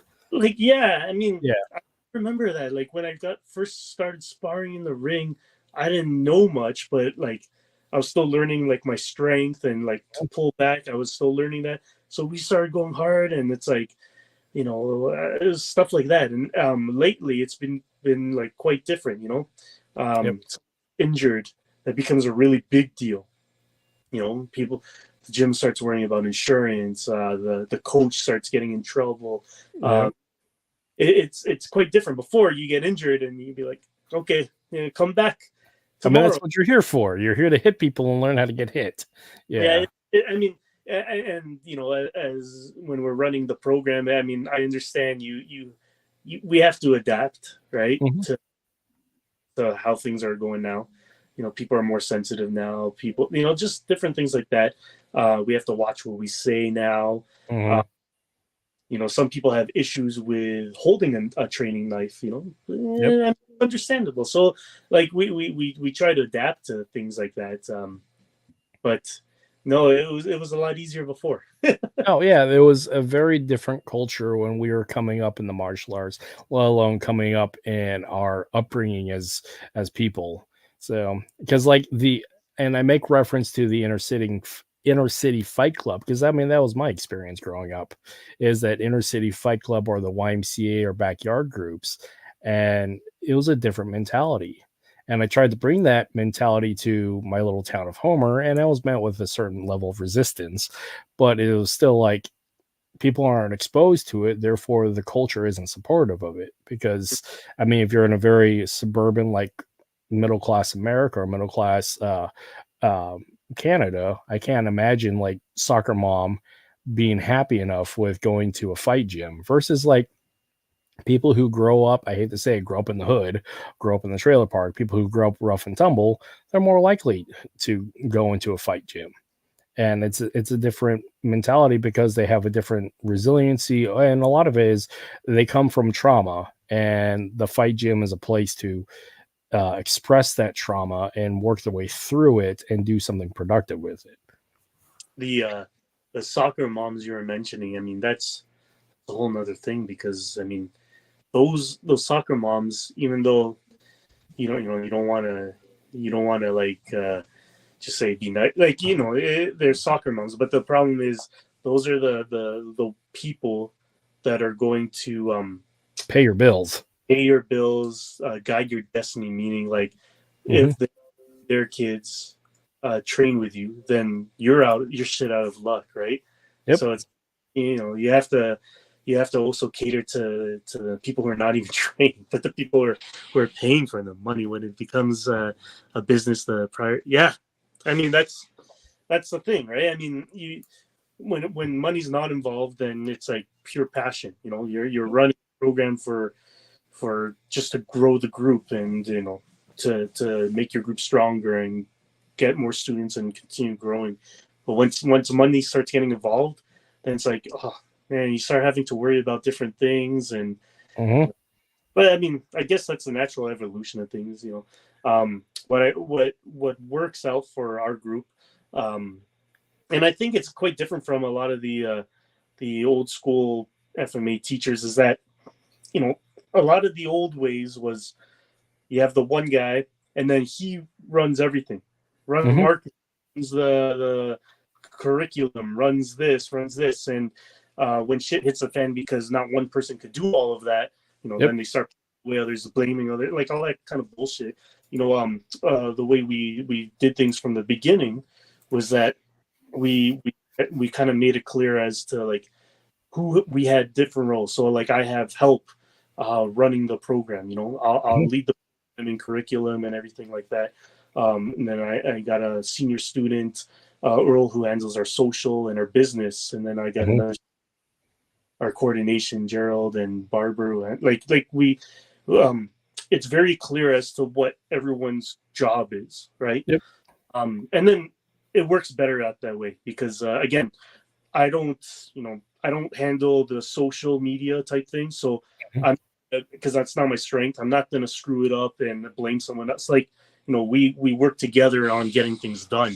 And again, it's like when it lessens the load on one person, it just makes it easier for the entire group.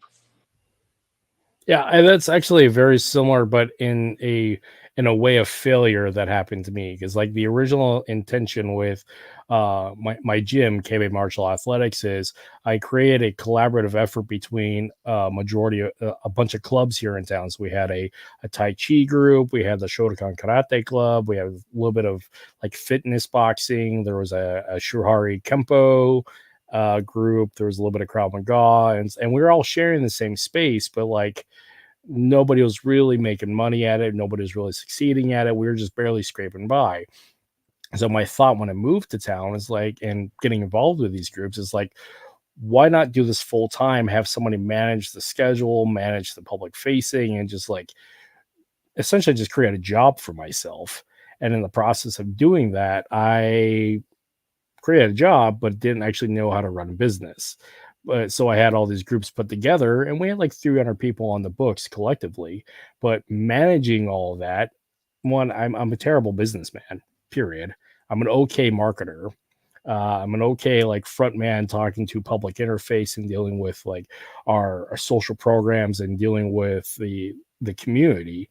But on top of all that, carrying my instructional load, my fight load, the production side of our fight promotion. I mean, it was just too much. And I didn't have the training, the experience, and the wisdom to be able to carry this through. So in a sense, like I failed at that miserably, but I mean it was a good learning experience. Now where I've come back with all this, for this new phase of where I'm at, is I've gone back to the Mr. Miyagi approach of that's what I want to do, is because I mean we grew up with Mr. Miyagi, is be the guy in the backyard and having Uh, fun in the backyard. And that's actually the phase where I'm at now, because one, I don't have to make money at this. And it's taken me a long time to like accept that I don't have to make money at this and actually just be happy that I don't have to make money at this. And for a lot of business owners that happen to be professional martial artists, I get it. I understand, and I emphasize and tip my hat at you guys, but like it's hard. It really is hard. the um, the Miyagi approach, the backyard dojo, right? Hmm. Like that's excellent for peace of mind on Hmm. yourself. Like you don't have the overhead, you don't have the pressure. But in terms of forget money, like forget money of incoming students, forget money and all that stuff, or payments. But if you're, I don't know this personally. For if you're working from a backyard kind of dojo, um, does that give you room to grow your program? That's a thing, right? Like, or Yeah. are you yourself to like 5, 10 people? Like, you know what I mean? Yeah, it's hard to grow a program, because as you grow a program, it requires more time, and unless you're willing to commit to the time, then your program will only go so far. Because Yeah, again, it's the boundary aspect of I really am about quality rather than quantity at this point, because I want to develop myself, and this is where again training partners is what I'm going after. I train up training partners to help with my own skill set and share this with them, but I don't have to make money at it, because as I try to grow a program, that takes away my time for my own personal training and development. So, and the bigger issue of being attached to organizations, as for the organization, I'm not bringing a lot of bodies to the organization. I'm not bringing a gym to the organization. I'm bringing myself, and what I bring to the organization is me and like a small group, but I'm not growing programs, because the fact is, if I'm not growing, then there's no reason for the program to grow. yeah, that's true, and that's a nice thing about having that approach, right? You could continue to grow yourself. Um, that was the thing. It's oh, hey Royce, yeah, So, definitely Royce, how that is. I wanted training partners, so I figured I'd make train. Actually, you know what? To be honest, I never really thought of it that way. Um, like when I started growing these students, I never thought of people that I could actually train with. But in hindsight, looking at them now, it's like, oh yeah, fully. Like they could do drills with me, complex drills. We spar. Like yeah, no, it's I guess it's a good way of looking at things. I never really thought of that. My path was quite different because I never had the Miyagi approach. I was always at a gym location, and then that's where I learned was at a gym, and then at the way when we started the program, it was at a gym. So we were using, like the students that were already part of that gym. yep. So like I think growing out of like your own location that's quite difficult, but it makes you better for it for sure. Yeah, and I mean, to be fair, I live on the ass end of the Kenai Peninsula in Homer, Alaska, with a population of 5,000, and it swells at maybe 7,000 in the summer with tourism, but nobody in the general population base for my student base is around. So, again, by scale and by numbers, I was already pushing uphill, and it didn't work out. Now, if I live down south, it'd be a whole different story, but that requires me to live down south, and I'm unwilling to live down south. Really? Down Yeah, south, south where? Like, so anything below Alaska is, we call it the lower 48. And having grown up in the lower 48, I'm pretty much done dealing with a lot of people. And so I appreciate the small town side, because for my own personal mental health aspect, but it doesn't do very well for growing a martial arts organization, let alone a business. So it's kind of give and take. So, and this is where like my happy balance now is I go travel down south and go participate in martial arts summer camps, essentially. oh, okay. No, I mean that I understand the small town kind of feel. I went from Yeah. the dojo to a dance studio, well, to the Yeah. what fencing. to my home. Royce, how throughout all that period, like how long? Okay, 2010 to present. Okay, that's good because that gives me something to, hey, we could possibly have our own place. Yeah. That's I like that. That's always kind of been a dream of ours, right? Having it running your own place, but then, geez, we talk about overhead and talk about keeping up. It becomes I don't want it to become a business more than keeping. Yeah. Well, in the long run, what I'm going to do is because I own my property, I'm eventually going to build a little training studio here that's actually indoors. That because I have all my own equipment anyways left over from the gym, so I can just put stuff in there and it'll be invite only, but it'll be better than be in the backyard. And for like I said, public facing, I don't want to deal with the public anymore because again, I have to deal with the public. I like the idea of invitation only because one, I don't have to manage a lot of like new people and all of their interesting patterns of behavior and emotional load. Because like a big thing that really killed it for me is I was taking on so much emotional load and vicarious trauma from my student base and people coming in. Because as a coach, you get to know people and you get invested in them and you share all that time and experience and that love, and you get attached to them and you take on a lot of their trauma if you're not prepared, trained, and strong enough in your own resiliency, which I wasn't at that point, to make sure you have created boundaries. Having learned the lesson the hard way, I've established my boundaries. It's nice. Yeah. So when you mention you'll be traveling, you ever gonna come up or come down here, Toronto? I'm trying to figure that out. It is a matter of like time and figuring it out with my family because my wife likes to travel for stuff as well. So trying to like figure out back and forth because right now I'm on the hook to go to Washington twice a year and possibly North Carolina at least once every other year. So, oh, geez. Washington, is there an FMA presence there? And yeah, the Pac Northwest Balintawak community is huge there because like the Seattle Balintawak community is there, and of course Belton's there, and his whole community. I see. And then on North Carolina's GM Bobby. Yeah, Bobby's there, right?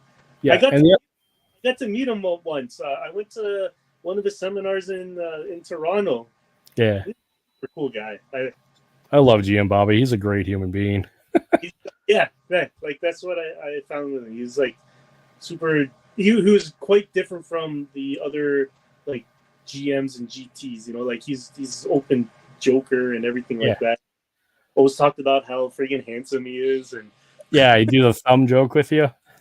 Oh, which joke is that? It's the thumb joke where he walks up and shows your thumb and compares his thumb. Yeah, ask about that one. That was a pretty funny one.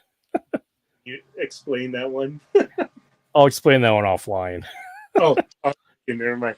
I think I have what it is. So it says, I didn't want to take loans, built up slowly, built up super base in order to have school. By the way, if we want to grow a program, we want to stand strong.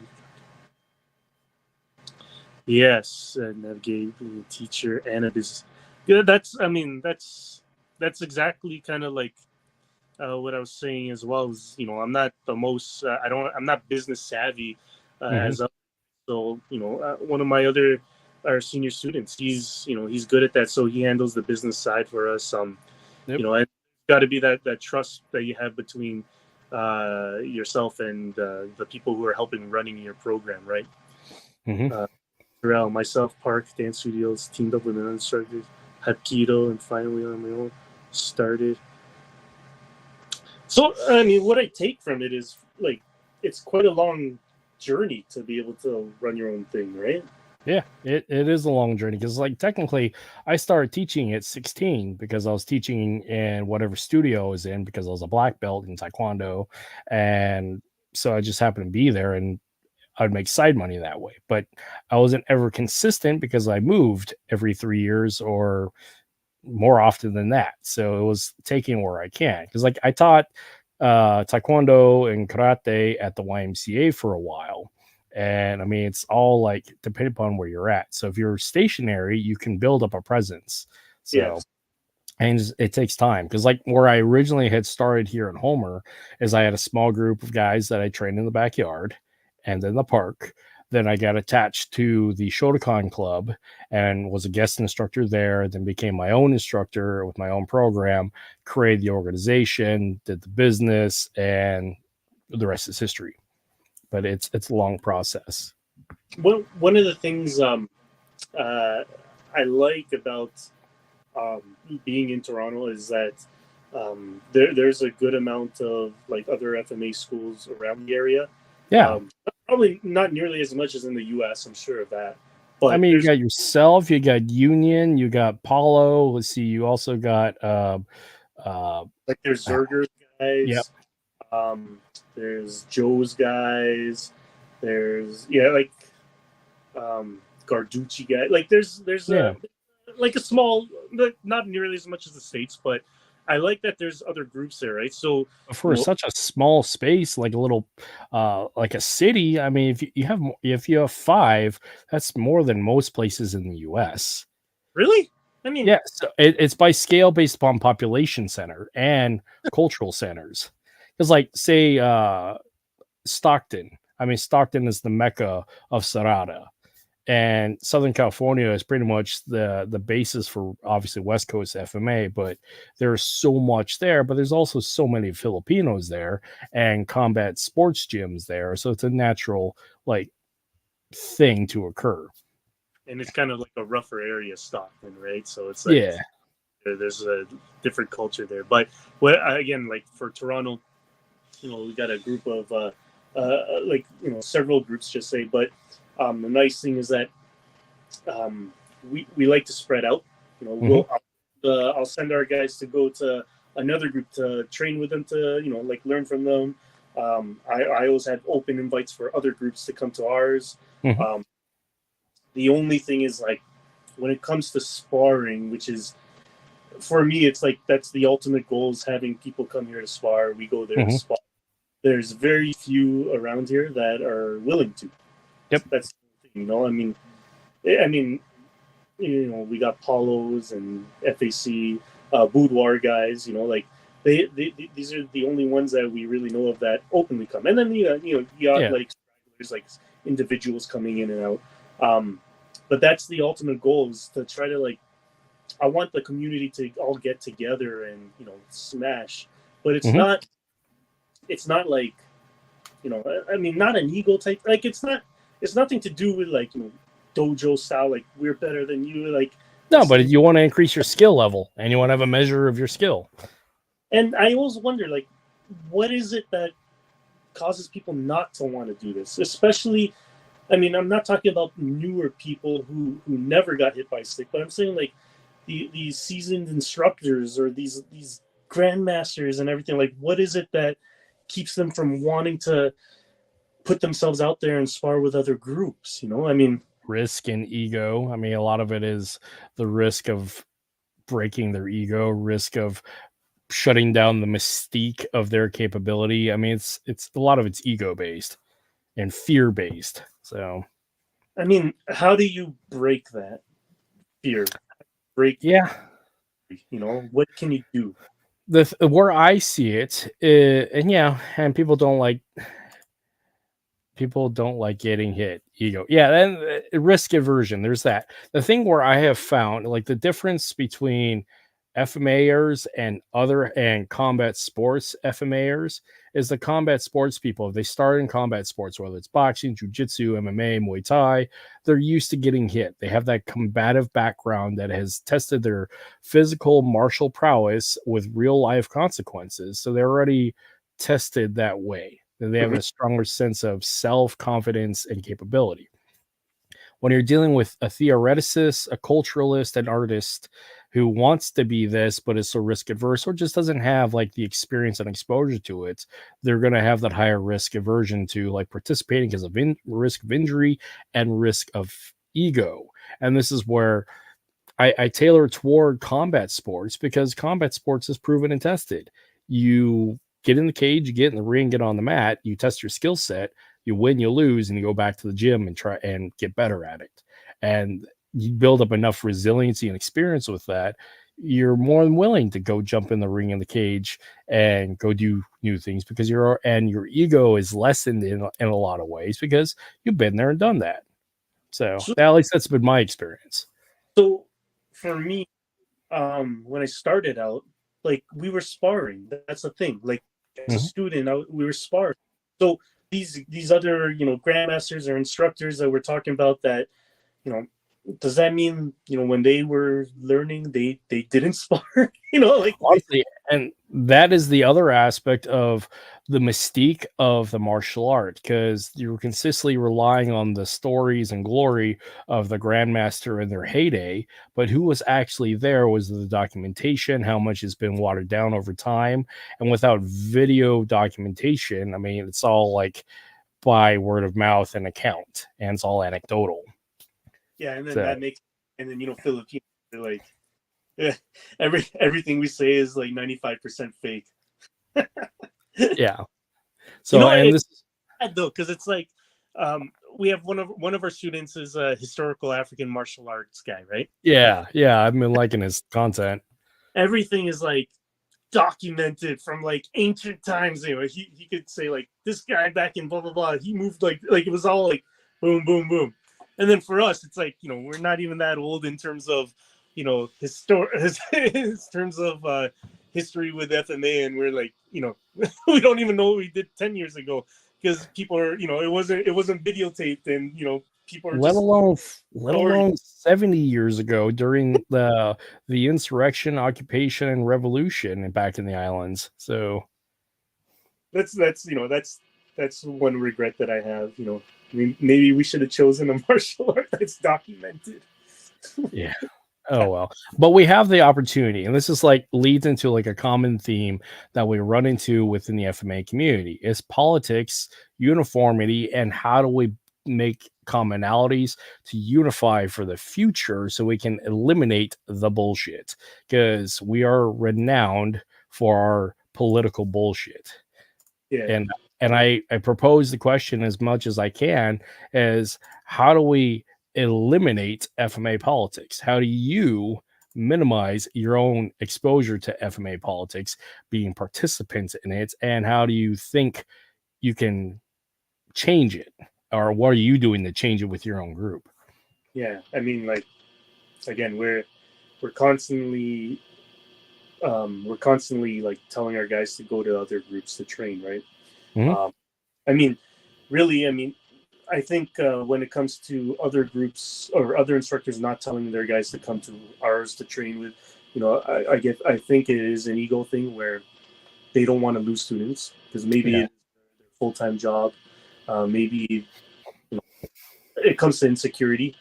For our guys, I tell them to go to other groups because, like, if they find it to be better for them, then that's good for them. They found another place. Mhm. But not good for them. I mean, they like what we do. So I mean, but it's funny because the groups that do come out to spar with us, that do come out to cross train with us, their their instructors have a very similar kind of like mindset to Mhm. myself. I'll find that when I chat with them, like it's like talking to like just a regular kind of normal dude, right? But the ones that do have the issues with opening to training with other groups, those instructors, they're like talking to your titos, Mhm.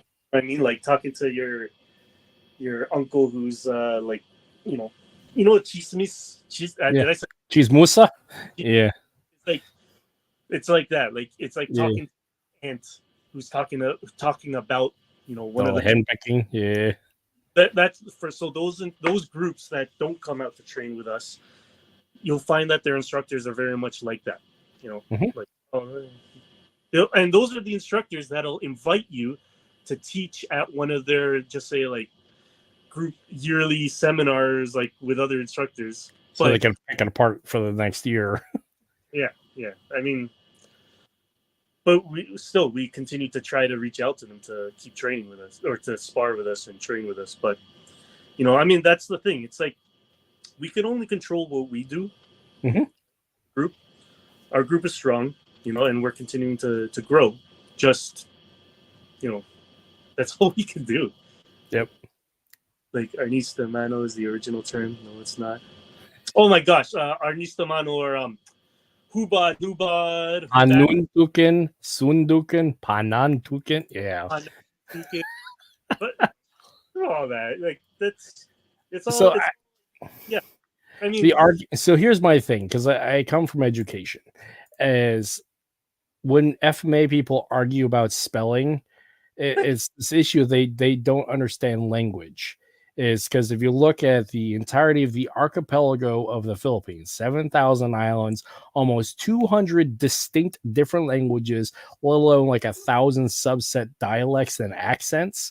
Plus, you have all this like influence from everywhere in the world, because the Philippines itself has been a trading hub for the South Pacific. There is going to be variations in spelling. And so when people get so hung up on like the panuntukin and panantukin, it's like the difference between potato and potato. It's a matter of accent and understanding that they're different. They may be different languages and different dialects. And people get so attached to like those core, but don't look at the bigger picture of like, you're arguing over spelling that it may not be uniform because there's no uniform spelling for a nation that has so many subcultures in it.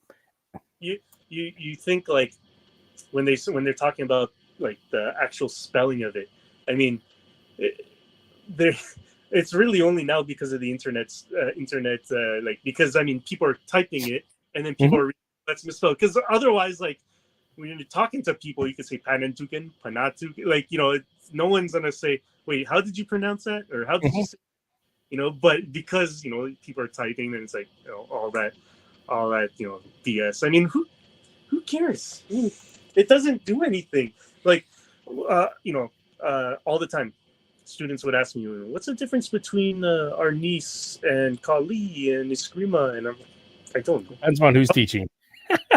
All the same, like, it's all the same shit to me. I mean, Yeah. Really, we call it Kali just because we grew up with Pekiti Tirsia Kali, so we call it Kali. That's the only reason why. Royce, you're in New York. I would love to go sometime. I like Kurt, when you mentioned that you're able to go traveling to train. That's the ultimate that's the ultimate dream for me. But it's like, right now I have 4 kids. Youngest is less than 1, and then my oldest is 8. Right, and it's like, I'm not going to be able to go travel for time and availability is a big deal, because like a big problem that not big problem, but something I also ran into is when I had the gym, my children were very young. When I shut the gym down, my daughter was 8 years old and my son was 6. So trying to run a business, let alone travel and be away from family, it was very difficult. Now that I don't have the gym, my daughter's 12, my son is 9, it's easier. But on top of all that, I can bring them to go do stuff. And as a family, we go do stuff, which is cool. And as time progresses, I'll be dragging them along with me to go do the stuff. Because like another thing I go travel to down in Washington is I had the first opportunity now to actually go to Water and Steel put on by Datu Kelly Warden, even though it had been attached and involved with NSI by way of Belton for several years. But like actually got to put hands on with the tribe. This year was the first time because of time and availability. But like I said, I've interacted with Datu Kelly because he collaborates often with GM Bobby, and he's always at the West Coast camps. So I get to have hands-on with both of these GM and Datu because I got to travel, and they play well together. That's a big thing. And they themselves are just such wonderful human beings that they play well together, and it's awesome to watch them play or just like interact as humans, because they're like brothers in a lot of ways. How many Datu's, like, is that like Tuhan? I'm assuming so. It's the modern Arnis title. Right. So, and I think there was only 10 original Datus, as I understand. Yeah. And so how many Datus are there? Like, I think there's 10. as active. I think there's 5. I don't know. That'll be a Datu Tim Hartman question because he keeps track of all that stuff. Yeah, because he's I know him because Datu Tim Harden. That's the only Datu. Then there's Datu Sincere. Yep. I've just seen the name Datu. That's why I'm like, I don't know who Well, else. so there's Datu Dieter Kanoodle, who's in Germany. Then you have, say again? Yeah, he's in Germany. No, what's his name again? Dieter Kanoodle, I think. My German pronunciation's awful, but it's like It sounds K-N. Yeah. German. Oh, yeah, there's him, and of course Datu Kelly Warden, but he's the first original Datu out of all of them. But those are like the 3 that I know that are consistently active online. Whether or not there's a few more out there, I don't know. Then you got subsets like GM Bruce Chu, who was part of the whole modern East lineage. I don't know if he's a Datu, or I mean, I don't know how close he was to Datu ship, but he was pretty high up there. Then, of course, you got like Rich Parsons and Bram Frank. So GM is lower than Datu? I don't know. The name, the Grandmaster, right? That sounds like that should be right. It was a Shinshir Inokala spelling. Oh, I thought he was a modern Arnis guy too. Yeah. And this is also intrinsic to the issue about Filipino martial arts politics. Is you got so many subset tribes and groups trying to unify into a mono collective Filipino martial arts hegemony is literally going to be impossible because of free will, history, and personalities and preferences. I mean, I'm a Pekiti Tirsia guy, right? I mean, like it's all drama, and like it's not even drama on the higher levels, on the highest levels only. It's like each subsection and each group, there's some conflict at one point, you know. Yep. I'm not adverse to that. I've growing in the art, we've had conflicts and crap like that. So, you know, I mean, so again with our group, we try to see what screwed up other groups, you know. Yep. And that's all you can do. You see what screwed up your old instructors and your other groups, and like say like, okay, how can we do things differently? And you know, sometimes it helps that you know the guys who are running the program, they're not Filipino, or some not Filipino. Maybe that helps. You know, could be worse. I don't know. I mean, I understand to a certain degree having certain tribal cultural affiliation to a certain set of martial arts because you're trying to maintain, if your lineage goes all the way back to the tribe, you're the last member of said tribe or that's practicing of that methodology. I can see there's that desire to maintain that purity. I understand and I get that because we all want to maintain a certain level of cultural pride in our heritage. Thus why a lot of us Filipinos come back, or anybody of any sort of other cultural lineage goes back to their indigenous fighting methodology and rediscover because they want to be reconnected. So I get it. But in the case of, and again, talk about Filipino culture by way of a Filipino American and Phil Canadian is this issue of like being disconnected from back in the islands, being raised here in the continental US and having a different cultural overlay that it lends to this idea of, well, we're all Filipino, so we can have a mono thought when it comes to our Filipino martial arts, but because we're unified as we're Phil Canadian, but we don't have that subset of like back in the islands, everybody's so diverse and beholden to those unique tribal sets. There is that risk. Yeah. That's the thing. I mean, again, that was one of my regrets is that I wish I learned, you know, about Kali earlier on. But the funny thing is, like, I've been to Philippines a number of times, and I would ask her, "Do you guys know what Kali is?" And you know, they have no idea. They know the name Arnis, mostly high school. That's like a course for them for gym.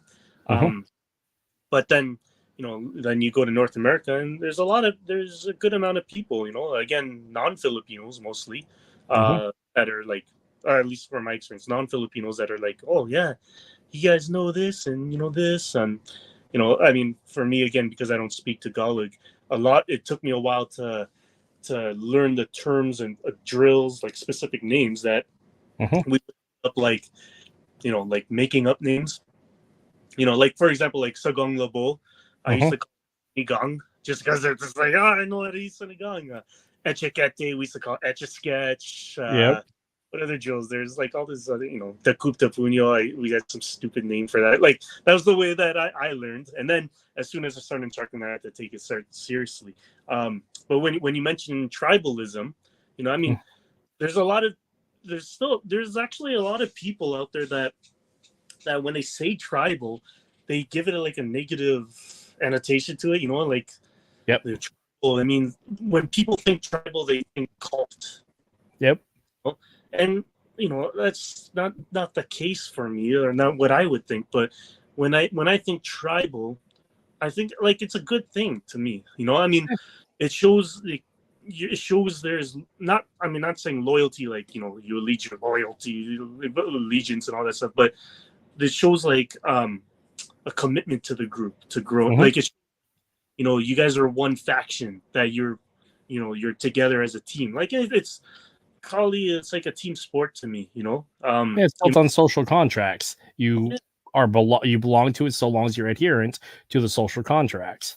yeah, even if you're like, you know, martial arts in general, but for Kali, like I like to say, like, you know, even though you're like one on one when you're really when you're dueling, it's one on one, right? But the team aspect comes from everything before and after that. You know, you're training each other to get ready for that duel. After the duel, you're training together to recover from. Like you're just constantly in a team environment, right? Yep. You within a group. Yeah, I mean, and that's the thing. As soon as there's a small split, then it's like it starts cracking, and you know you got to patch it up. Trouble can be both good and bad. I look at it as tribal. Yes, me too. There's community.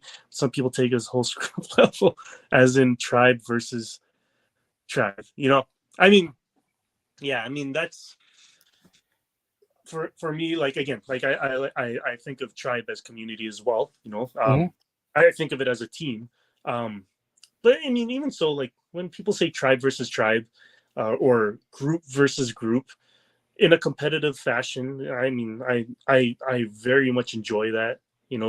Um, again, that's why we're constantly going out to try to spar with other groups or get them to come to us and spar with our groups. Not so much to say like our group beat your group, or we outclass you here, or you outclass us here. It's more so, like I have faith in our guys. I want them to push each other, Mm-hmm. push other groups. Competition. Yeah, healthy competition. That's the way it is. Again, I think it's maybe because I'm coming from a different background where it's not my full-time job, Mm-hmm. versus someone where we're challenging other groups to spar that might be their full-time jobs. Who knows? Worst cop out I hate from anyone is where they say, I can't spar because I use my hands for work.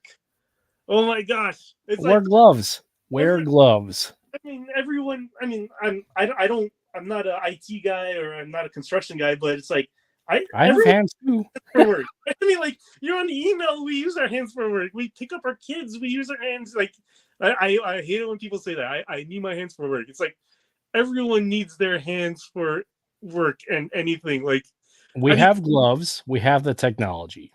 So I mean, I hear that. I still hear that from the day I started to even now. I still hear the same old ass excuse. I need to go to work the next morning. It's like, so does everyone else. Yeah. I'm an artist and was a musician. I swear. Yeah, I knew someone who was a musician, a guitar, and he said like he used that as excuse. I can. I'm like, well, then come on, man. Yeah. My only my aversion these days with sparring is based in injury, because I mean I started fighting at a very young age. I competed professionally. I've beaten up my body, plus the army. I mean, I voided the warranty a long time ago. Like one of the big reasons why I retired is I have TBI, and leading into CTE from lots of concussions. So I can't take any more hits to the head because I'm on medication. I'm on this long recovery of like post concussion syndrome stuff. Yeah. So that leads me to like risk aversion towards sparring. Problem I run into is I like to spar. I like to fight, but I'm not allowed to anymore because I don't want to fuck up my head any more than it's supposed to. So That's like when you talk about injury adverse, it's like two different ways to look at it. It's like one is like injury caused by the other person, or two, injury just from like you wear and tear.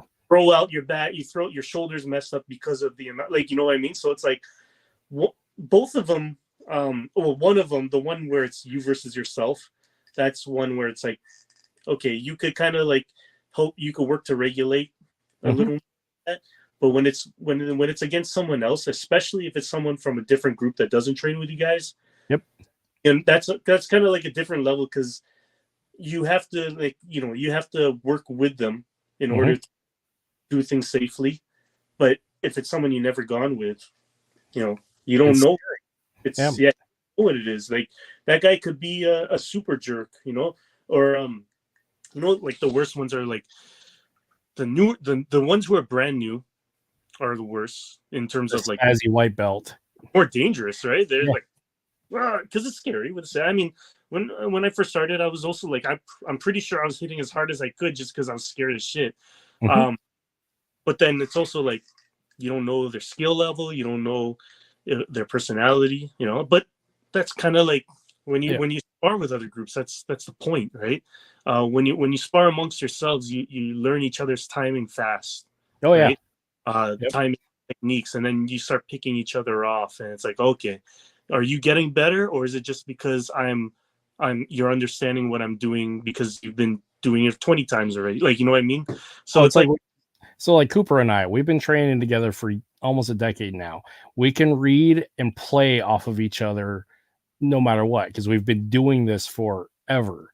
So at this point, it's a matter of like who wants to increase the level of intensity. But the fact is, we run to this thing. We've been doing it so long that it ends up being play times. We take out the intensity.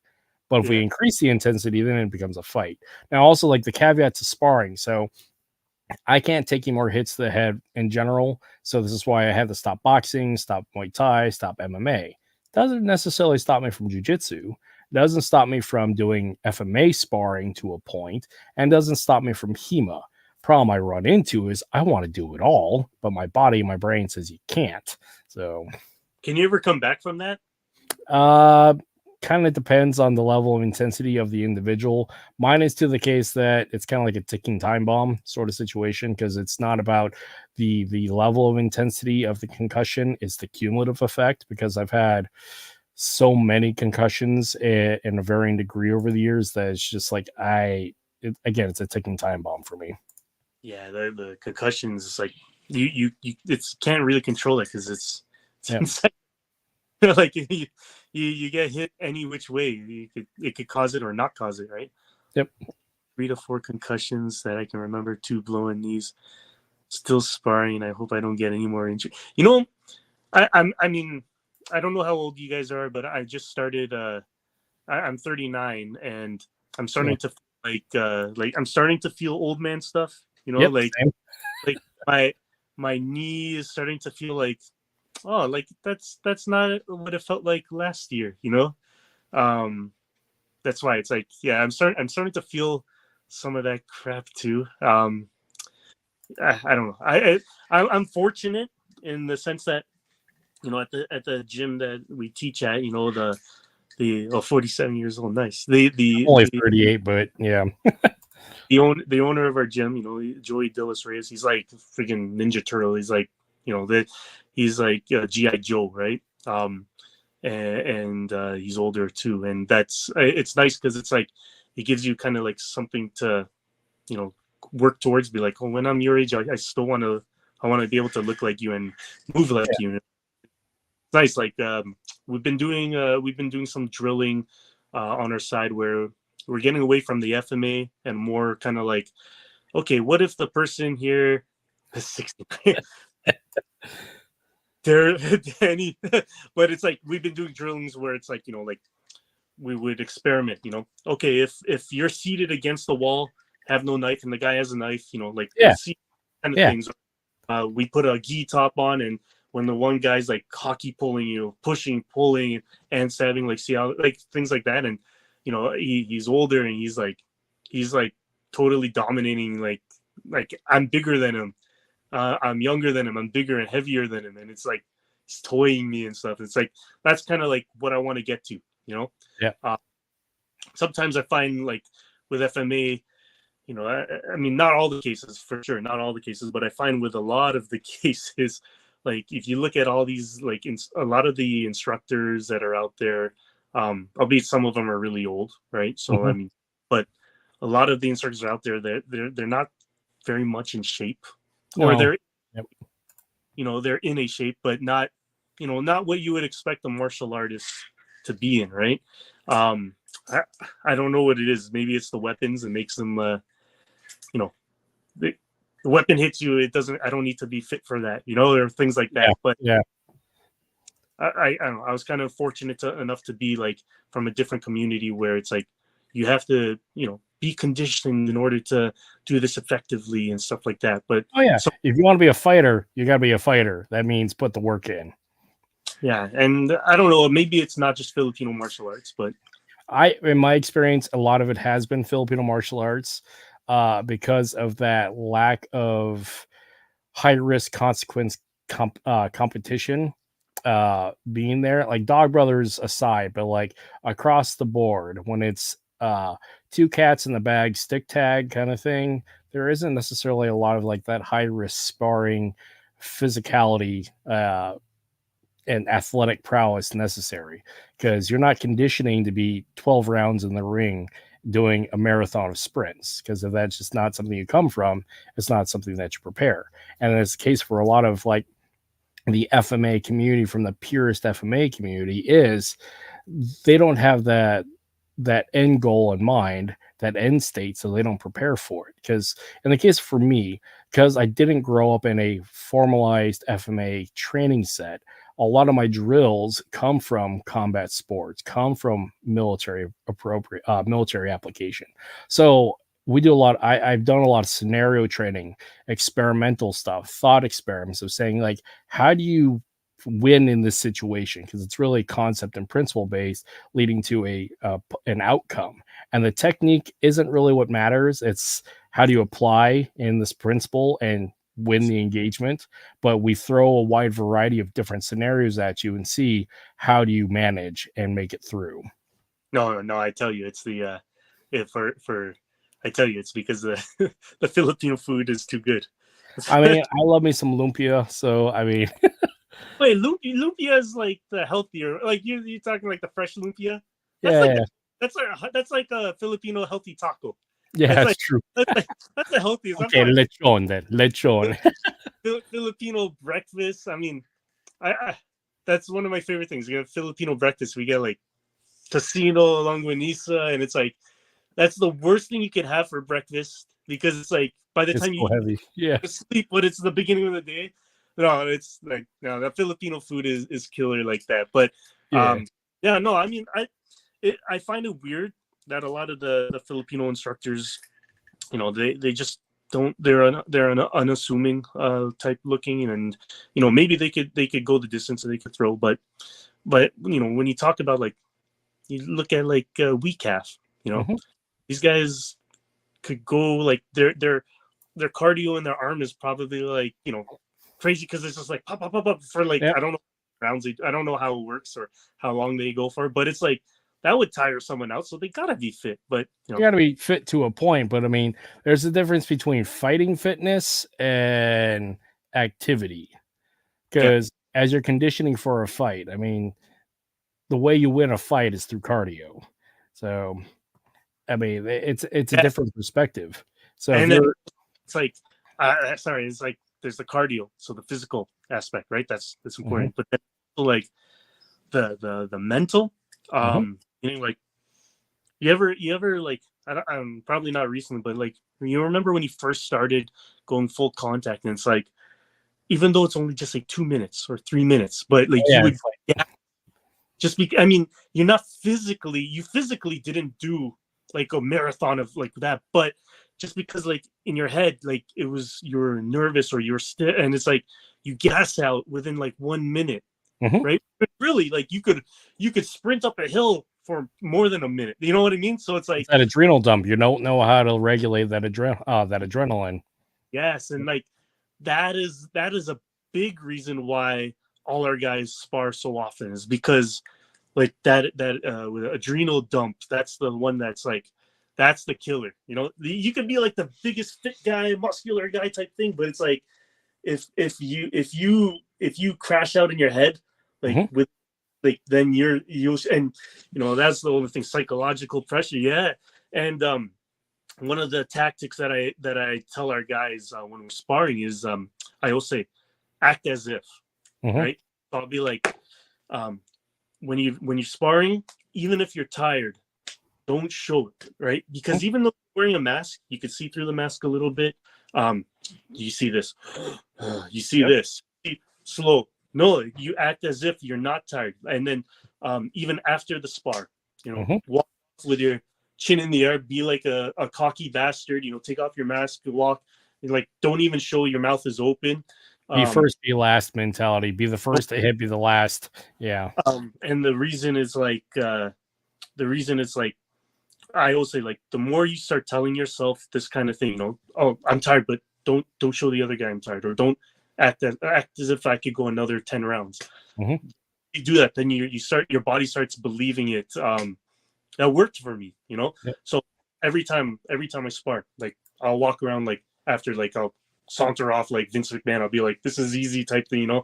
And our slogan for our slogan for Sabong, we'll say like, fight cocky, right? Just Yeah. like act like you're the shit, you know, walk around like this, and then it's like eventually your body starts kind of Yeah. believing, whether it believes it or not, or whether you just got better at it, who knows. But the important thing is, like, you're showing the other guy, it's like, oh, that didn't impact me, and then it plays a game on them, you Mhm. know.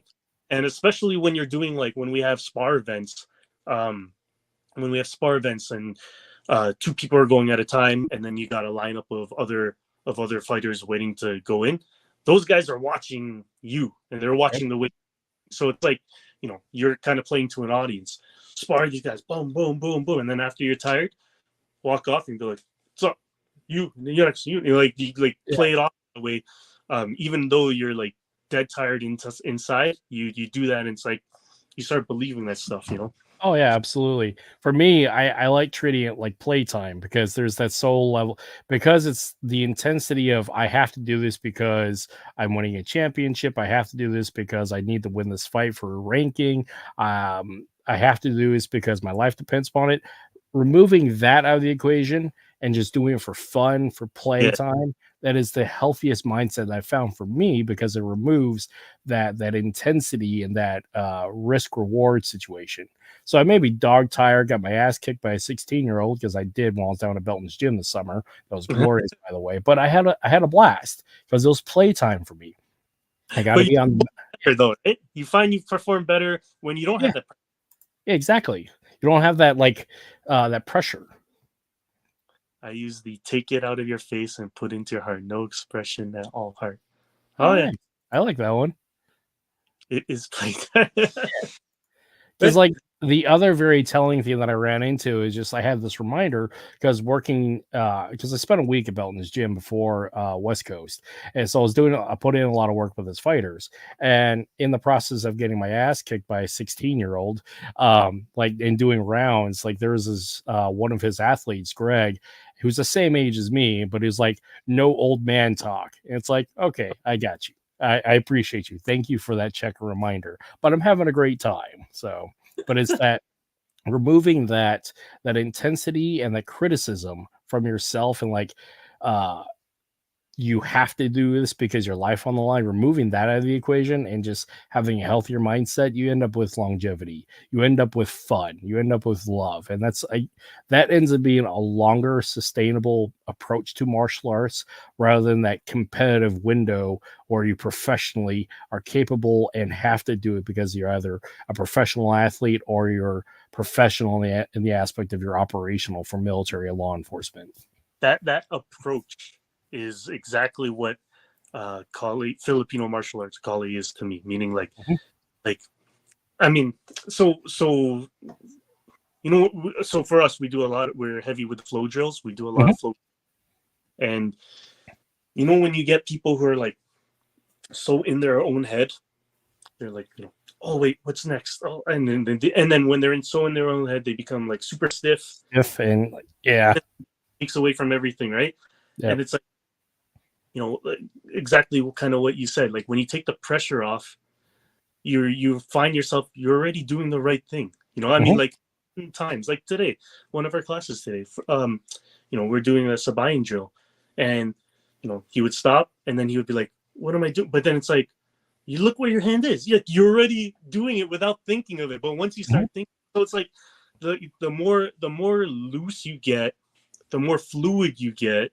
Mhm. You know, it's kind of like I always say, Kali's like it's like a river, right? Mhm. You want it to be a river full of rocks and rapids where it's like, or it's make it smooth, right? the Mhm. more the more volume you get, the more like the more you get out of it, right? Yep. But it's that initial kind of like hump that people have to get over, right? And everyone goes through it. Mhm. you know for me, it wasn't so much, it was more for double stick. Double Yep. stick took me I was the worst with double stick because I was coming from Muay Thai where Mhm. it's boom boom. Then Dedicated, you're single. telling people to go like whoa whoa whoa whoa, and I'm like, that was the one. But once I got over that initial hurdle, and that took me like maybe 3 years of that bad hurdle. Me in 3 years, I was not getting it at all. Yep. And then and when that fourth year hit, then it was like, oh shit, it's already there. Like that's the thing, right? So when you take off the pressure, when you take off the I guess take off the requirement or the expectation of you thinking, then you start like really opening yourself, and you start like, and that's that's with my students. It's like I really like seeing the ones that were like super freaking stiff when they first started, where it was like Tin Man type shit, you Mhm. know, and then it's like now they're like all loosey goosey and like they're flowing, and the more you flow, then you start like seeing things, if your Muay Thai school also trained Krabi Kabang, you would have been fine. It's freaking, yeah, no, it's that's what I always like when it comes to our colleague guys. Like the hard thing is those stiff students. You're trying to like convince them to say like it gets better. Mhm. Like don't worry about it. Like you'll get better. You'll pass this hurdle and then you'll get better before Mhm. they leave, right? Because like it's too hard type thing. Yep. It's but once they pass that hurdle, then they're stuck with you forever because they love it because you're making their brain left right working in their body. But it's like Yeah. it's Krenza. just like There you go.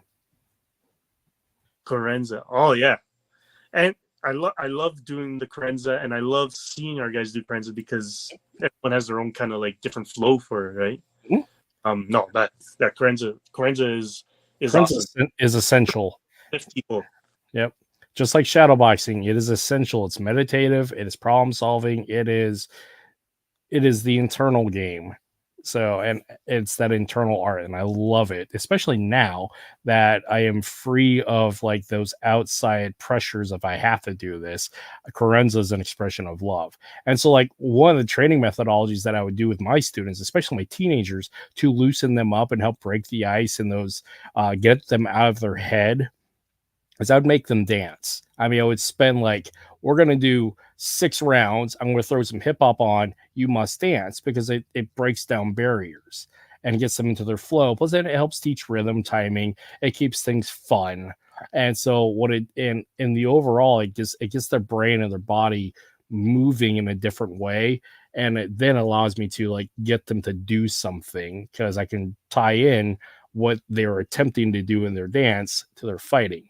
Yes, Like I'm a it's like yeah, not regular, like dancing, like I just throw hip hop on. I used to do is just throw hip hop on and say, go for it. You got 6 rounds, do something with it. I don't care what, but do something with it. And I'm, then, yeah. I if I was just gonna be like, what? I don't want to dance.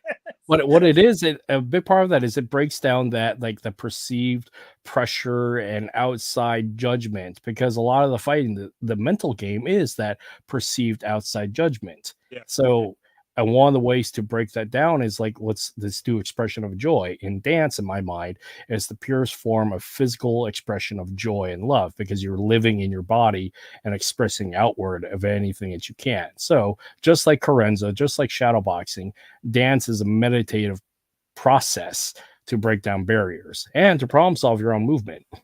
That external pressure that you were just talking about, that's probably why it's like that Miyagi kind of thing works because there's not that many people. Like if you don't get the pressure of like a big crowd around you. Yep. And, yeah, no, I see where you're coming from in that with that now. And actually, you know what? I never thought of that. Again, when people talk about like when I was mentioning before how like people were very intimidated, Mhm. Art Kali, I never thought about like that kind of intimidation where it's like they don't want to look dumb in Yeah. front of people. Yeah. And Especially when you got teenage boys and teenage girls. Oh man, that's a whole different level of like outside pressure of looking dumb.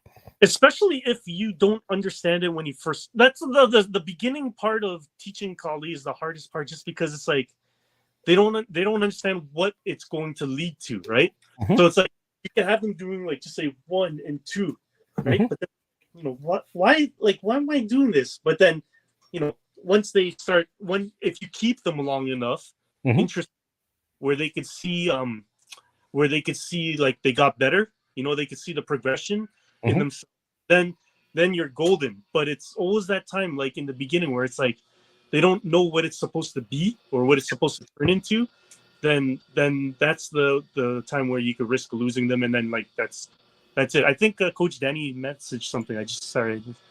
Do you change your leads with Muay Thai or stay one lead? We changed. So that's an individual thing for me.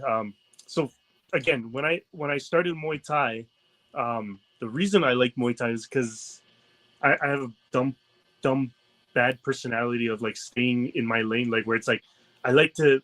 I'm not flexible, like I'm not flexible in terms of or adaptable, like in terms of my brain. Straightforward. Bap, So it's like bap. I stayed in this orthodox, and I'll stay in this orthodox, and like this is my right, this is my stuff like this. Like that's why Muay Thai worked for me, right? So, no, I always stayed in orthodox. I still stay in orthodox too. Then when I went to Kali, that's when it was like, not mind blowing, mind like shattered because I was like, what the hell? This is so hard. Like first year, I mean, we do our orthodox and at our place is southpaw for boxing, right? That alone is already something hard to do for me. And then throw in double stick, that was ridiculous. And then throw in spade daga, Oh man. that was dumb. Like that was just like what the hell. But yeah, no, like it's funny. I'll be flexible with Kali, but maybe it's because I was doing it a while. But like I'll be flexible with Kali mindset, but with Muay Thai, it's like it's hard to be flexible for me. Like it's just I'm not good at that. I'm not good at that yet. Got to treat the first couple classes like a seminar. When teaching, show the mechanics and explain briefly some of the ranges. Yes, but the hard thing is like I have the rest of the class. Like it's like we'll have like 18 to 20 people in our Saturday classes, just say. So we'll have all these people, and then we'll get like 2 new ones or 1 new one, 2 new ones, or a harder when it's 3, like when it's odd number, but it's like we get. So it's like I want to cater to the new people to like really bring them in, but we got the regulars who need that attention as well, like because that's what they come for is that attention and Mhm. attention. That's another thing. It's like um, with those guys who help me run the program, they help me run the classes as well, right? So like Sometimes I might stick them on a new person to help them bring it in.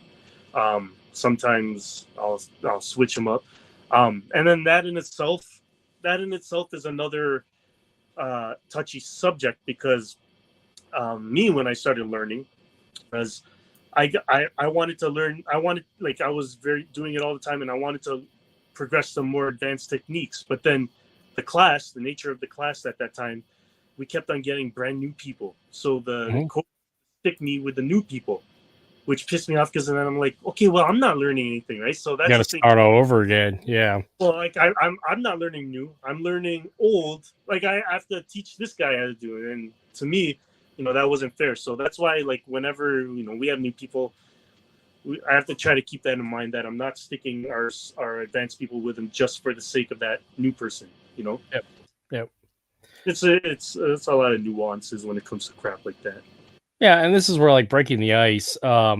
This is where foam noodle fights work really well, especially with kids, because it helps like allow them to play. Really, for me, it's give them the freedom to play. Because as children, we played with sticks in the woods, taking their swords and making that reconnection as older teenagers and as adults, finding that play aspect. People already can do this stuff. People can already do the movement. It's already there. It's just making that mental connection and contextualizing it is the hard part. So by playing, that helps build that bridge back together. And also, again, it breaks down barriers, those emotional, psychological barriers. And again, going back to play, this is why I would often do flow drills and and fights with rubber chickens, because it's playful. You are allowed to adapt and actually experiment and try to do things because you want to get that squawk in, because it's fun. You're more willing to experiment and take risks rather than contextualizing this is a knife, it's scary. By taking the play, you can adapt and be creative that way. How many rubber chickens you got? Dude, at the height of the gym, I had a foot locker, so like a 3 by 2 by 3 foot deep foot locker. So I had several hundred of them at the height of it. Yeah, I'm still finding these things everywhere. When you mass ordered these rubber chickens, did they question you? Did they say like, why the hell do you want so many rubber chickens? Dude, I mean, rubber chickens has been a staple of comedy forever. So I mean, they come in lots of like 100. You can buy them on Amazon at 100 a piece. So I feel like I get one for my wall now. Yeah, put it on there. Definitely. But seriously, playfulness like that creates an opportunity to be creative and adaptive and remove a lot of those emotional barriers. So as crazy and as silly as it is, there's a reason why buy it. So I think you'll find like when they're having fun like that, they'll start using their instinct, and they'll like notice it's like, oh, they know this, or they already know how to do this. Just not curriculum wise. Sorry, I saw something there. So Royce was saying about senior student. Yeah.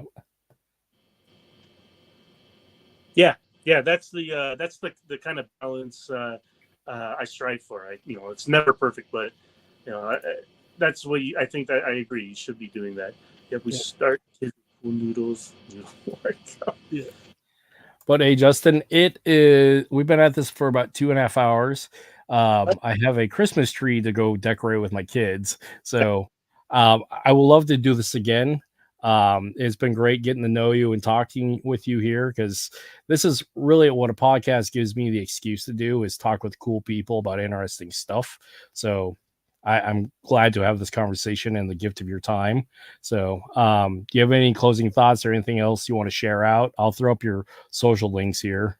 Oh yeah. So you could visit us on Instagram, Sabong Kali. Or we also have a YouTube channel, and on that YouTube channel, we record the main class, but the entire lessons of each class, so they're all labeled. So if you want to check out the YouTube link, you can see like what lessons we're doing, and the instructions on each. We also have a TikTok that we have out there. We're on Facebook. Instagram's the big one. We have an event coming up, a spar event on December 17th. Between 2 to 6 o'clock at Combat Arts in Mississauga. So that's again, it's a similar. It's what we do. We do duellos every year, twice a year. So this is what we call our spar event is a duello, and again, we have HEMA people coming. We have HEMA people. We got HAMA people. We got um, some Apollo's people, some of the FEC people. We got different random people coming in. So it's a very open event and open environment. So December 17th, come to that. Check out the Instagram page, follow it, and we're constantly putting new content every day. Awesome. Well, thank you. And thanks everybody for hanging out with us. Feel free to do all the social stuff. And yeah, we'll catch you next time. I'm going to drop you down, do our outro. And yeah, sweet. All right. Nice seeing you. Thank you, man. Appreciate you. All right, everybody. Let's close this out. You know, it's the deal. Have a wonderful